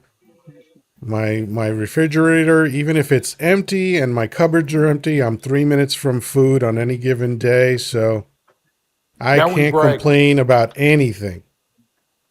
Yep. So now we're bragging about eating food. God damn it! I got to Now, come to New I'm York. not bragging about eating food. I'm grateful for having food to eat. I know I'm just fucking with you because I got to get to New York and get that pizza. Yeah, man. Yeah, man. Yeah, I I'm mean, gonna send you pictures too. Like once we yeah. do it, I'm gonna sneak in there and sneak out and be like, "Hey, Yoda, look, this is where I was." And listen, when you are in New York City, always remember to send me a text and say, "Hey, man, it's me. I'm in New York." But always remember, I'm very busy. Yep, that's all right. I was just gonna say you're not even you're just gonna show them that hey, look, I was in your neighborhood. I'm not, but never mind. I'm not gonna invite you to anything. I mean, Hey, you Yoda, look. please, no, please. I'm asking you if you're in the area, please invite me. I'm very busy though. But I'm looking in your window right now. Right, right. Yeah. What if, but Yoda, what if I let you know 2 weeks ahead of time? I'm busy right now. I'm Yeah, you don't busy. want to I'm just. busy. You know, You still busy? I might. It depends. I might be available. It's just that You I'm might be. busy. It's just that Okay. I'm But I'm busy. Okay. sitting on your car waiting Right. for you to come outside. Yeah. Here's what I'm gonna do. I'm just gonna drop some food off at Yoda's house and knock on the door and then leave. Yeah. And ask Just him to have a pull And up a then conversation. place and for Say, hey, I Yoda was then here. tomorrow. and by the way, if you do that, if you come to my place and leave food and knock and leave, then what you can expect in the mail in the next day or two is a restraining order. Oh God. Oh my God. Jesus Christ. I almost had to do that to one of my ex-girlfriends. And Well, I'm across the street this is now, not not a on your car. long time ago, far away, and we weren't young. This is a chick that was in her 60s, early, I think she was like 60 or 61, and I thought for a minute, "Oh my god, I might have to get a restraining order against this crazy chick." Because she dropped by unannounced after I broke up with her, and I'm like, "Are you seriously out of your fucking mind right now, showing up to my place unannounced?" I would have no problem calling the cops right now, but I'm going to give you a chance. Because I enjoyed banging you so much when we were together, I'm going to give you a chance. So just don't do that again. Because if you do, if you ever show up here unannounced and uninvited, I am calling the police. Because I'm serious about that kind of shit. She never did, but That's she did text me and call me a couple times, and then because I ignored her, she emailed me. But it's over, Johnny. that's kind of weird and funny, Yoda. One of my neighbors, long time ago, really handsome black gentleman. he was dating a lady that was a little older than him, and she had a kid, and I was like, oh, cute. But one night he knocked on my door. He said, call the police. And I'm like, huh? He said, call the police. And I did. And I looked outside, and it was the older lady. And I was like, oh, crap. Yeah. Yeah. I felt bad that I What? called the police, though. Well, his phone doesn't work. I don't know. I mean, he just told me he came home. Imagine a dude so Right. terrified about what he sees when he gets home that he has to run to a neighbor and say, Mm. call the police. Where his phone is the least of his fucking problems at that point.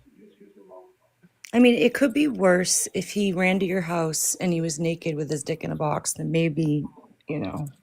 But that's a Yeah. whole nother And screaming, conversation. call the police. Yeah.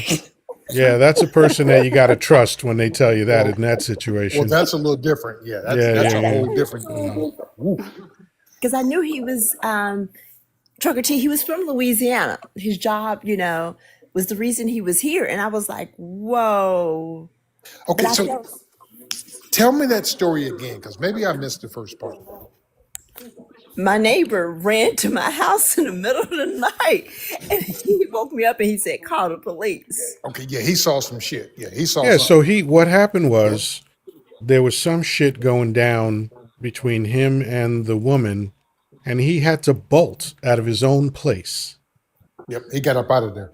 Because either he was scared about something that she was doing, which is unlikely but certainly possible, or he was worried that he was going to snuff her out.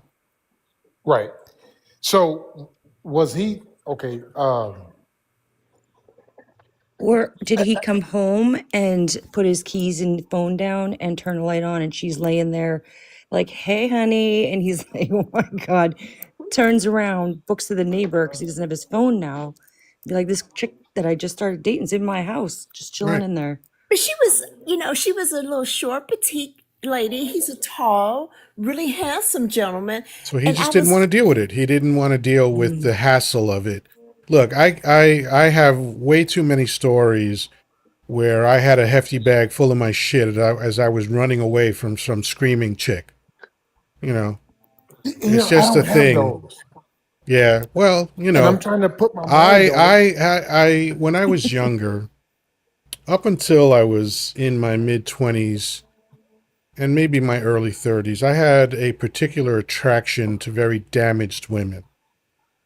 And, there's a whole psych thing behind that, which is not necessary to delve into now, but I like really wild chicks. And, I have to, I'll use TikTok language, right? I won't use the word SLUT. I'll use the word wild as a substitute. But the best thing about a wild is that they want to bang all the time. The worst thing about a wild is that they want to bang all the time. And Yep. that time includes when you're not there. Yep. So okay, so here's why I don't And relate, but God it's love them. I had the best experiences of my life because of wild been there, women. done that. Because not but she, only did they want to bang a dude all the time, but they like banging women too. So I had lots of threesomes, and I have very fond memories of them. That's that New York bullshit there. Yeah. but she No, asked. that's I'm a smooth motherfucker bullshit is what that is. Yeah. Yeah. I Well, I started didn't I want to say started that. I started having threesomes when I was 18 years old, right after I started banging for the first time, because I am very good at this. Could you Well, please slow down and repeat a little bit of this? I'm taking notes All right. As for long as for both of Dee your hands are Dallas, because she occupied, won't I'm believe it fine with unless I that. tell her. right. So Yoda, Okay. I'm in high school, right? I'm 17 and a half years old. The recruiter signed me up at 17 and a half. And I told Danny the story. I was the youngest person in Indiana to ever sign up for the military. So I had to sit at home for 6 months before I turned 18. I get in And the it wasn't military. me that recruited. It I wasn't wanted to Danny. point that out. It You know, wasn't me that recruited you. I just wanted to point that no, out. it was not you. I'm jumping out of helicopters because we got to do this stupid training where we got to get into the water and blah, blah, blah. I hit a fucking rock. I'm the only one that hit the rock because I'm scared of the water. But anyway, neither here nor there. So they said, okay, we got to take you somewhere and put you on reserve until you get your knee fixed. This was during the Iraqi war. So it says, we're going to send you back home to Indiana. So I'm at home the very first day, I'm on crutches in my BDUs outside talking to my uncle and, walking into my mom's house. And the house in front of us, I look up, I see, how can I put this? Some women in the bathroom with a shade. So I'm young, dumb, stupid. I start throwing rocks at the fucking window.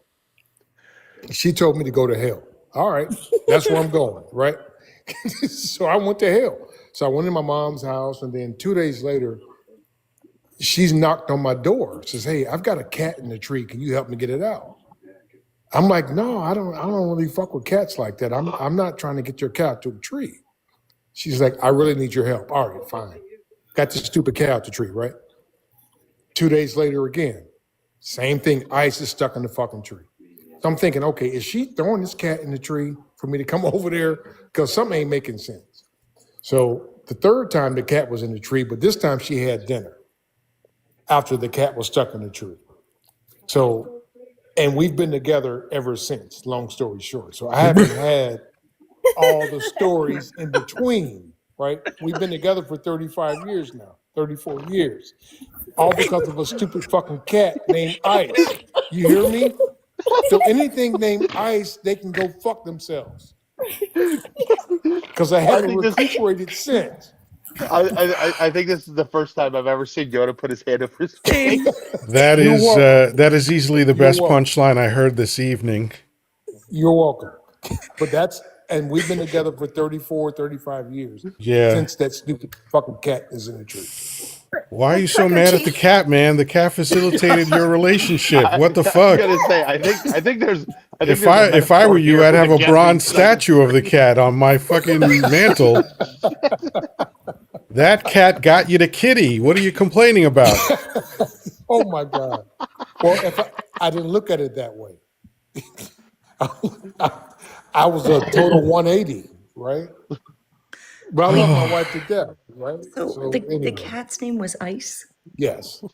See, here's the difference between me and you and why I banged as many chicks as I did is because women didn't have to go through all that trouble to indicate that they were interested in me. I already knew if a woman says hello to me, we're good to go. Right. Well, my wife actually saved me from Just a hello. Because look, she listen, saved you know me. how many fucking texts I get on a weekly basis from a woman who's interested in me, and the only thing that she can think of to say is either hi or hello. They never write a full sentence. It's just that. Like when I started on dating sites in 2013, I already knew that any woman who sent me any message was doing it because she was interested in me. Why the fuck else would you send me a message on a dating site? Right. Well, my But wife guys saved me don't from a know that, burning so they car. fuck up all the time. They actually talk themselves out of getting laid because they're too dumb to understand how women work. Yeah, but she saved me from a burning car. A burning car? Yes. Like literally? What? That's a Literally. hard left turn. What does that have to do with what we were talking about? Okay, so the second Do you mean later fucking on in the relationship she saved you right. from a burning car? Well, no, Okay. this is before the relationship, right? So I bought this 1975 Buick Electra How, 225. exactly how dense are you that this chick had to go through so much trouble to show you she was interested in you? I'm trying to explain it. I'm trying to She explain had it. to get to the point where she saved your dumbass just to fucking Yes. get you? Okay, Jesus so Christ. all right, so garage doors have the frame around them, right? And I had this big ass fucking Buick, because I was whatever. I thought I was the shit with the Buick, with the curb fillers and all that. I'm backing out of the garage, and this fucker stalls in between the frame. So the doors don't open because I'm in between the frame. It was a thin door, and the back seat caught fire, and I'm like, something ain't right here. I can't get out, and the Well, smoke was nothing gets billowing. past you, huh? And I'm like, How the hell did the backseat catch fire? Well, it doesn't matter, but Oh, I love that. well, I He's can like, tell you oh, how. something's wrong here. Really? No, I can tell you how, because in my infinite wisdom, I thought I was an electrical engineer, and I put 2 brand new Pioneers in the back. I got Right. okay. Okay. Right, crossed the So, wires, faulty and they wiring, said, got it.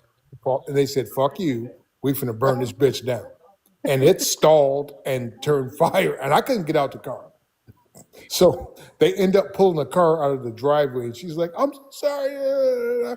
And she was the first face I saw out of my torment, and we haven't been apart since. Okay, so there's a huge part of that story missing. So who was they? I'm not telling it. I'm not telling No. that part. You said they took me out. They pulled the car out. Who is they? The whole fucking neighborhood pulled Okay. the car out. And did they show up because she called them? They showed up because they saw the flames. Okay. And So let me she's just go standing on there. record as saying you're an absolutely terrible storyteller, but how does that translate into she saved your life? She saved my life because she says, don't worry about your stupid car. I'll buy you another one. And that's what Yeah. got So that's again, what, terrible story to illustrate that point. Exactly. However, thank you for your neighbors for being kind enough to rescue you, and she's lovely for buying you a new car. But yeah, that was an abysmal story for that point. I left out a lot of stuff, because I try to be as which is what made private it a as I bad can. story. Well, and I try to be as private as I can, but I got out of the garage. It didn't burn down. The guy came and got the car and blah blah blah, and I ended up with a Mazda Protege. Whatever. Very nice. Very nice. So did you buy another Buick? And just so you understand, that is not a story of her saving your life. You do understand that, right?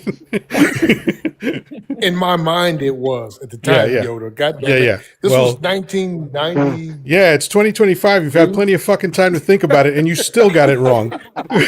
And I still got it wrong. I get it. But I got a three car garage now with a 55-inch TV in the garage, and I'm living good. That's There all you I'm go. saying. And how long? You said you've been together how long? 34 years, 1990, 91, something like that. And married for how long? 31 years. It'll be 32 in February. Nice. That's a lovely thing. So did she put the cat in the tree, and did she light the car on fire? That's my question. She would never Because she tell me. might have a fireman. Inquiring minds want to know. She would That's a never good tell point, me. Pooh. You know, Never tell I me. hadn't Right? considered that, Blue, but you know what? This chick obviously was real intent on being part of your life, so there is a chance we have to file that under suspicious activity. Okay, so let me tell you another story that relates to my wife also. When I was in high school, I used to hang out with this chick named Gina Novi. She was just a friend, nothing else, right? One day, I'm Gina glad saw you're my interested in car. privacy, but go ahead. Everybody look up Gina Novi on Facebook Yeah, right Gina- now. The We're fuck? Googling Gina. I'm so into privacy. I'm going to give you this chick's whole fucking Oh name. God! Well, they had a restaurant on. Gina. What's her address? Well, I was just Here's gonna my tell you. social. They had a restaurant on Union Street in Mishawaka, right? But anyway, Gina was my friend, my homeboy, because I thought she was a tomboy, but she wasn't. But anyways, we were cool, and one day Gina saw my car at my mom's house, and she stopped, and she had Michelle with her, which is my wife. But at the time, I didn't know who Michelle was. They were just riding together. They stopped by my house, when I was 16, 17 years old, and we were like, hey, what's happening? Glad to see you, blah, blah, blah. And then they went on about their way. And then I end up marrying this girl 10 years, 15 years later. It's crazy. Was Gina interested in you Hold on, hold when on, you hold on, got hold on, hold married, on. or Wait, wait, friend? wait. I have to ask Mind this question. Wait, blown. hold on. I need a timeline. How many years was it between when you first met your lady and you started dating her? Okay, so it was 1985, Yeah, 86 yeah. when I met Gina. I Uh mean, when huh. I met Michelle, when Gina brought her over. Oh, And Okay. I then I was was in 1 years old.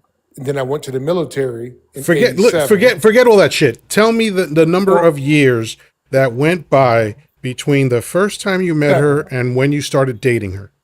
7 years, 7 or 8 years. You are a dunce.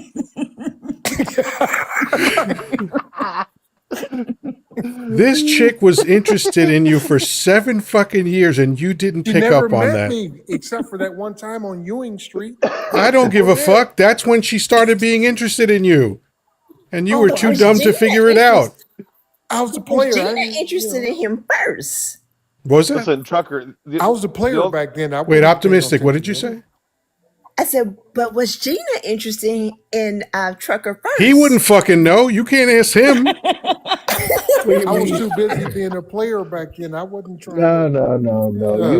You were carrying the band instruments. You weren't a player yet. Yeah, dude.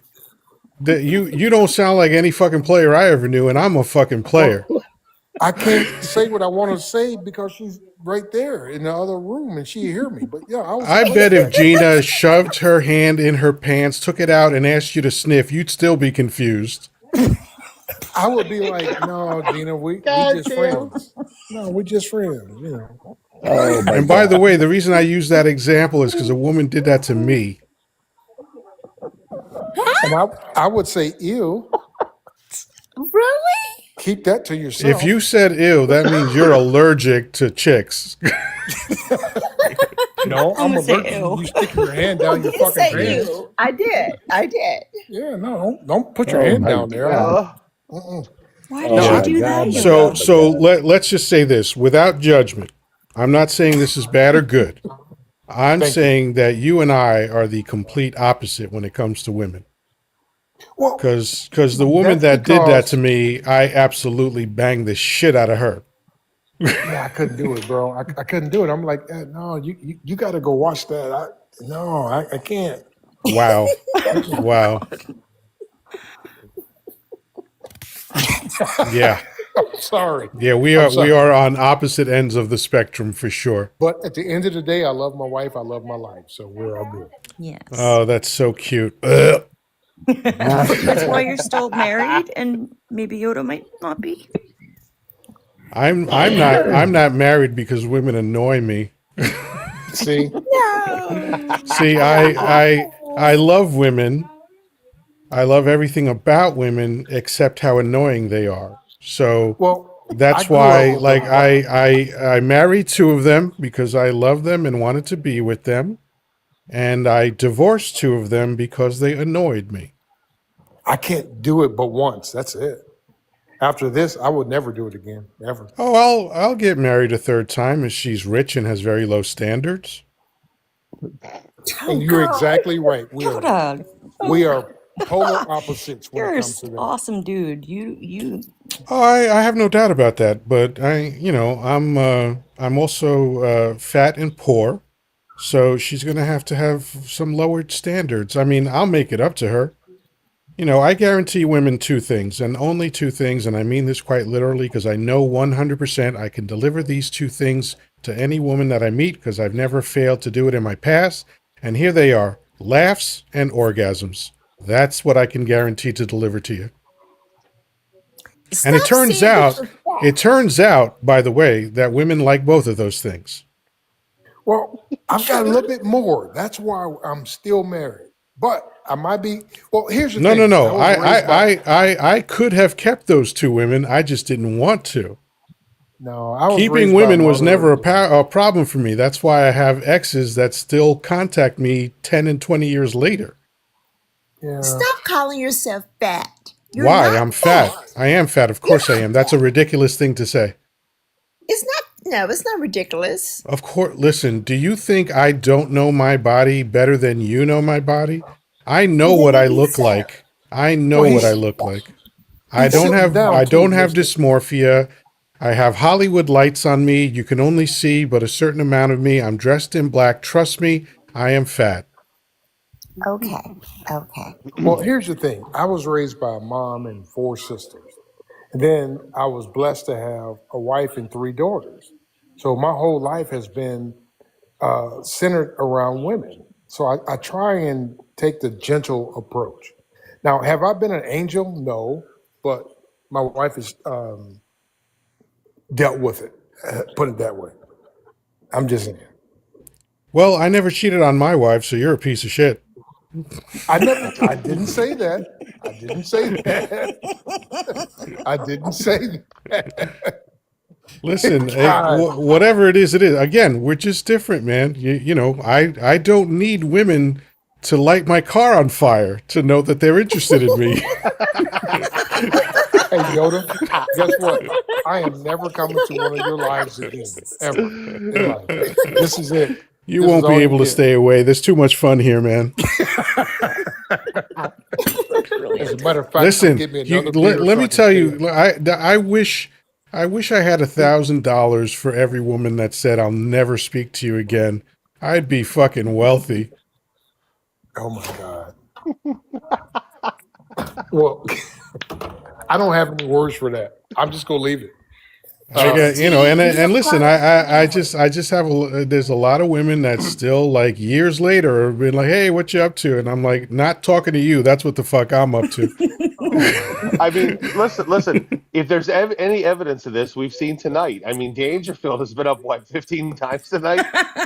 I'm saying he's gonna go away. It's He hard. It's keeps coming hard. back. It's hard. It's a Yoda's got fun that live. power. I don't know what to It's a tell fun you. live. He'll be back. And He'll be back. let me tell you this. I'm about to end the live because this is literally the longest live I've ever had by Well, then close why to an end hour. it? Keep it. Because How long you guys been on? I'm going to end it for the same reason I do just about everything else, and that is because I feel like it. So Oh my Oh, God. so I will start with closing comments. I'll go top down. Let's keep them snappy, optimistic. What is your closing thought? I'm sour. How long have you guys been on? 3 hours and 24 minutes. Oh, so I came in on the last hour. Okay. Yes. I enjoyed it. Good. No closing thoughts. Fantastic. Well, hey, you're always a delight. Thank you for being here. And with any luck, when I come back Monday, we'll all see each other again. And let's not forget that Danny has the live tomorrow, 3 p.m. Eastern Time. I invite you to all be there. It's going to be excellent. And with that, good night, Optimistic and Blue. Closing thoughts. Oh, yes, my cheeks are going to be hurting tomorrow. I'll tell you that. My face cheeks. Yes. No, it was just a lovely, fun, awesome time yet again. Um, I'm kind of I'm a little bit with optimistic in the sense like I feel like when you say things about yourself, you're putting yourself down, and I immediately want to say, my God, you are Well, hot, you're so awesome, I you're understand where that comes brilliant. from. I get where that comes from. It comes from two things. It comes from women generally are more empathetic than men, but it also comes from the mistake that when I call myself fat, I'm putting myself down. What I'm doing is stating a fact. I have no emotional connection to it. It's just a fact. Brilliant answer. Brilliant. And I think that the way you replied to optimistic, I saw that was where you were coming from with that. You're confident in who you are, and that's just what it is. Yeah, But I respect you, and I love your lives, and I love thank your you. panelists.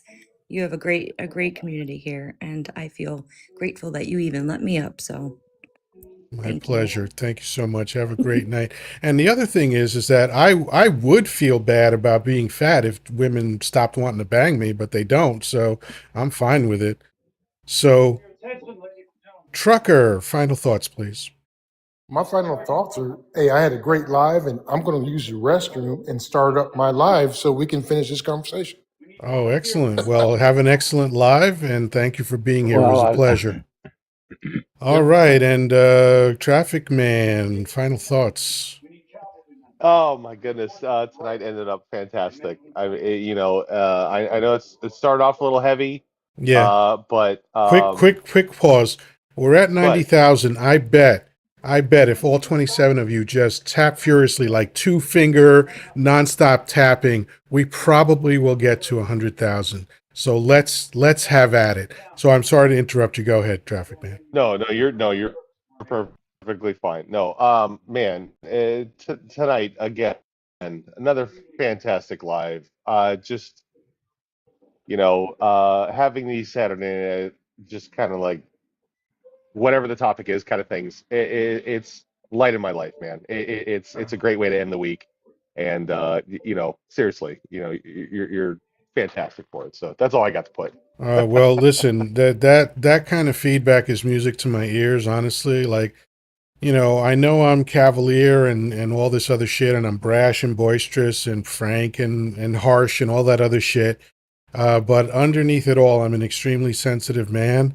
You saw it last night, coming to tears from Jeannie singing. Yep, So I am a absolutely. sensitive man. So when people respond to my contribution and my content in a positive way, it's really meaningful to me.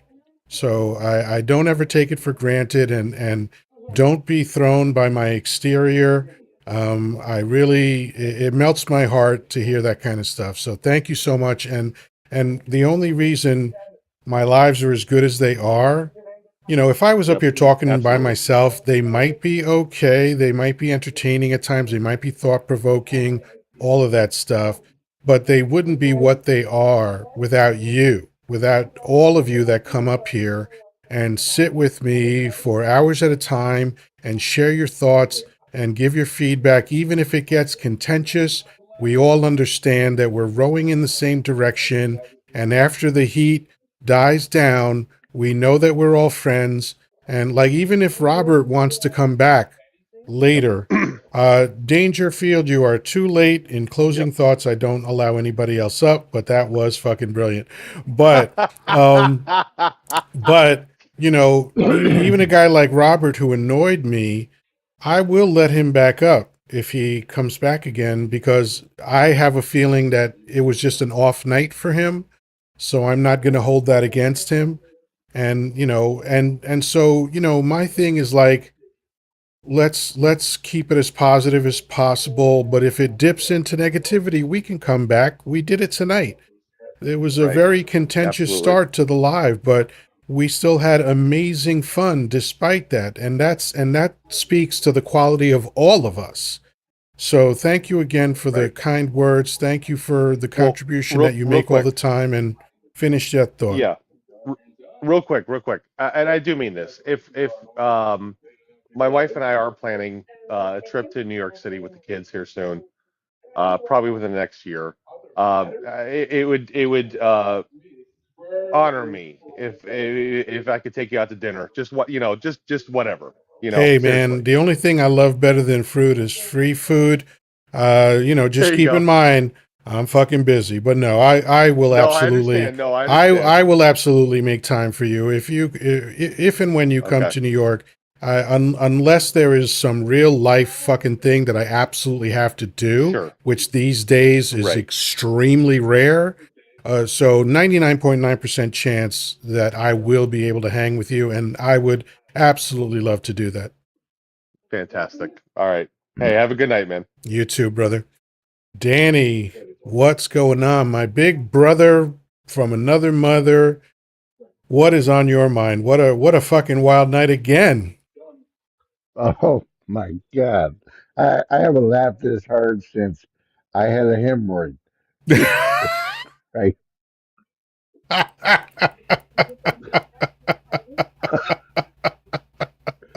I will let you know I did throw the notes away because nobody believed me other way if I told them. Oh yeah. So Yeah.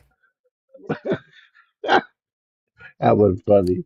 Anyway, again, it was another great live. It went twists and turns like I had no idea where we were going with this one. But it was great to have everybody up there. Dangerfield. He has to be Rodney's dad because he's full of shit. Yeah. It's like Rodney Funny, was, but funny Rodney dude. was good. Funny dude. I enjoyed him being up here. That was good stuff. He was. But anyway, it was a great live, and you know how I feel about you, my friend. It's always a pleasure being on the panel with you. Every time I'm on with you, I feel honored that you included me into your lives. And again, for those people that didn't remember 15, 20 minutes ago when Yoda was talking, that yes, I am having a special live tomorrow. It's at 12 noon Pacific time, 3 p.m. Eastern. If you're in the middle, adjust your clocks accordingly. And it's called Vet Talk. It's for veterans helping veterans. It's something I wanted to do for a while since I came on TikTok, and I think it's a worthwhile endeavor. So it's going to be Vet Talk. Veterans helping veterans. It's going to be on the first and third Sunday of the month. I'm going to try this out to the end of the year. I hope I get some good participation from veterans out there. So feel free to come on if you're a veteran. We're going to have people up on the panel. It may be you yourself because I don't know how many is going to show up, but it's going to be veterans helping veterans, and that's what I'm trying to do. Excellent. Yeah, I'll tell you what. And first of all, I want to keep Danny up here because for the 29 people that are in here, if you are not following Danny, you are missing out on an amazing human being. His lives are really, really fulfilling. They're important. They're very human. The what he's doing for veterans starting tomorrow for the first time is such a beautiful thing to do, and it just speaks to how big his heart is. And for those of you who don't know him, this will be a great opportunity for you to know him. And then on regular Monday, Wednesday, and Friday, you get to catch him at 6 p.m. Eastern time, where he normally does a 3-hour live. It's on the topics of the day, but it doesn't go negative. It's a very positively focused way of talking about what's going on and talking about how we can bring positive change to that. And then on Fridays, it is the best time that you'll have on live shows on TikTok. I am the second best time that you'll have on TikTok, but Trivial Pursuit Friday on Danny's Live is the most fun you're going to have on TikTok. I feel very, very confident guaranteeing that. I roam the TikTok streets. I see what's up there. There's a lot of great lives out there. There really are. But as far as fun, nothing beats Trivial Pursuit on Friday. In fact, people have started copying what Danny started. I did not ever see anybody, and not to say that they weren't out there. They might have been out there, but I never saw anyone having Trivial Pursuit until Danny did it. And now every day that goes by, I saw two the other night, and then today I saw another one. And so there's a reason for that. There's a reason people are copying Danny and Trivial Pursuit. And folks, we have reached 100,000. You people rock. You people rock. So Danny, as always, it's a pleasure to see you. I am looking forward to your live. In fact, it is in my calendar because what I want to offer the folks there, especially if the panel isn't full, is I want to offer my coaching to them. So anybody that comes up on your live with any kind of emotional issues, I will give them free coaching if they want it. So that's my contribution to you because I respect you immensely and I would do anything that will help you succeed on TikTok. Well, that's very kind of you, Yoda, to offer that, and I greatly appreciate it. So please, tomorrow, folks, if you're a veteran and you're in the or know a veteran, please tell them about my life. 12 noon tomorrow Pacific time. Veterans helping veterans called Vet Talk. And with All that, right. thank you so much. I know you need to get off your butt It's got No, to you be know what? You know sore. what's great? Ever since I spent $50 for this special ergonomic butt cushion, it's much easier to be up here. It doesn't hurt like it used to. So, but I'm fucking hungry, so that's why I need to get out of here. But Okay. have a great night, Danny. Always a pleasure. You too, my friend. All right, folks. This is what I have to offer. You basically got the full spectrum of my live. We talked about politics, which we could do all day. We had a lot of laughs. We covered a lot of subjects. This is what I love to do on my live shows. And if it means that I'll always have a small audience, I'm okay with that because the laughs are worth it to me, right? The good feeling that I have in my body when I walk away from these lives is absolutely priceless to me.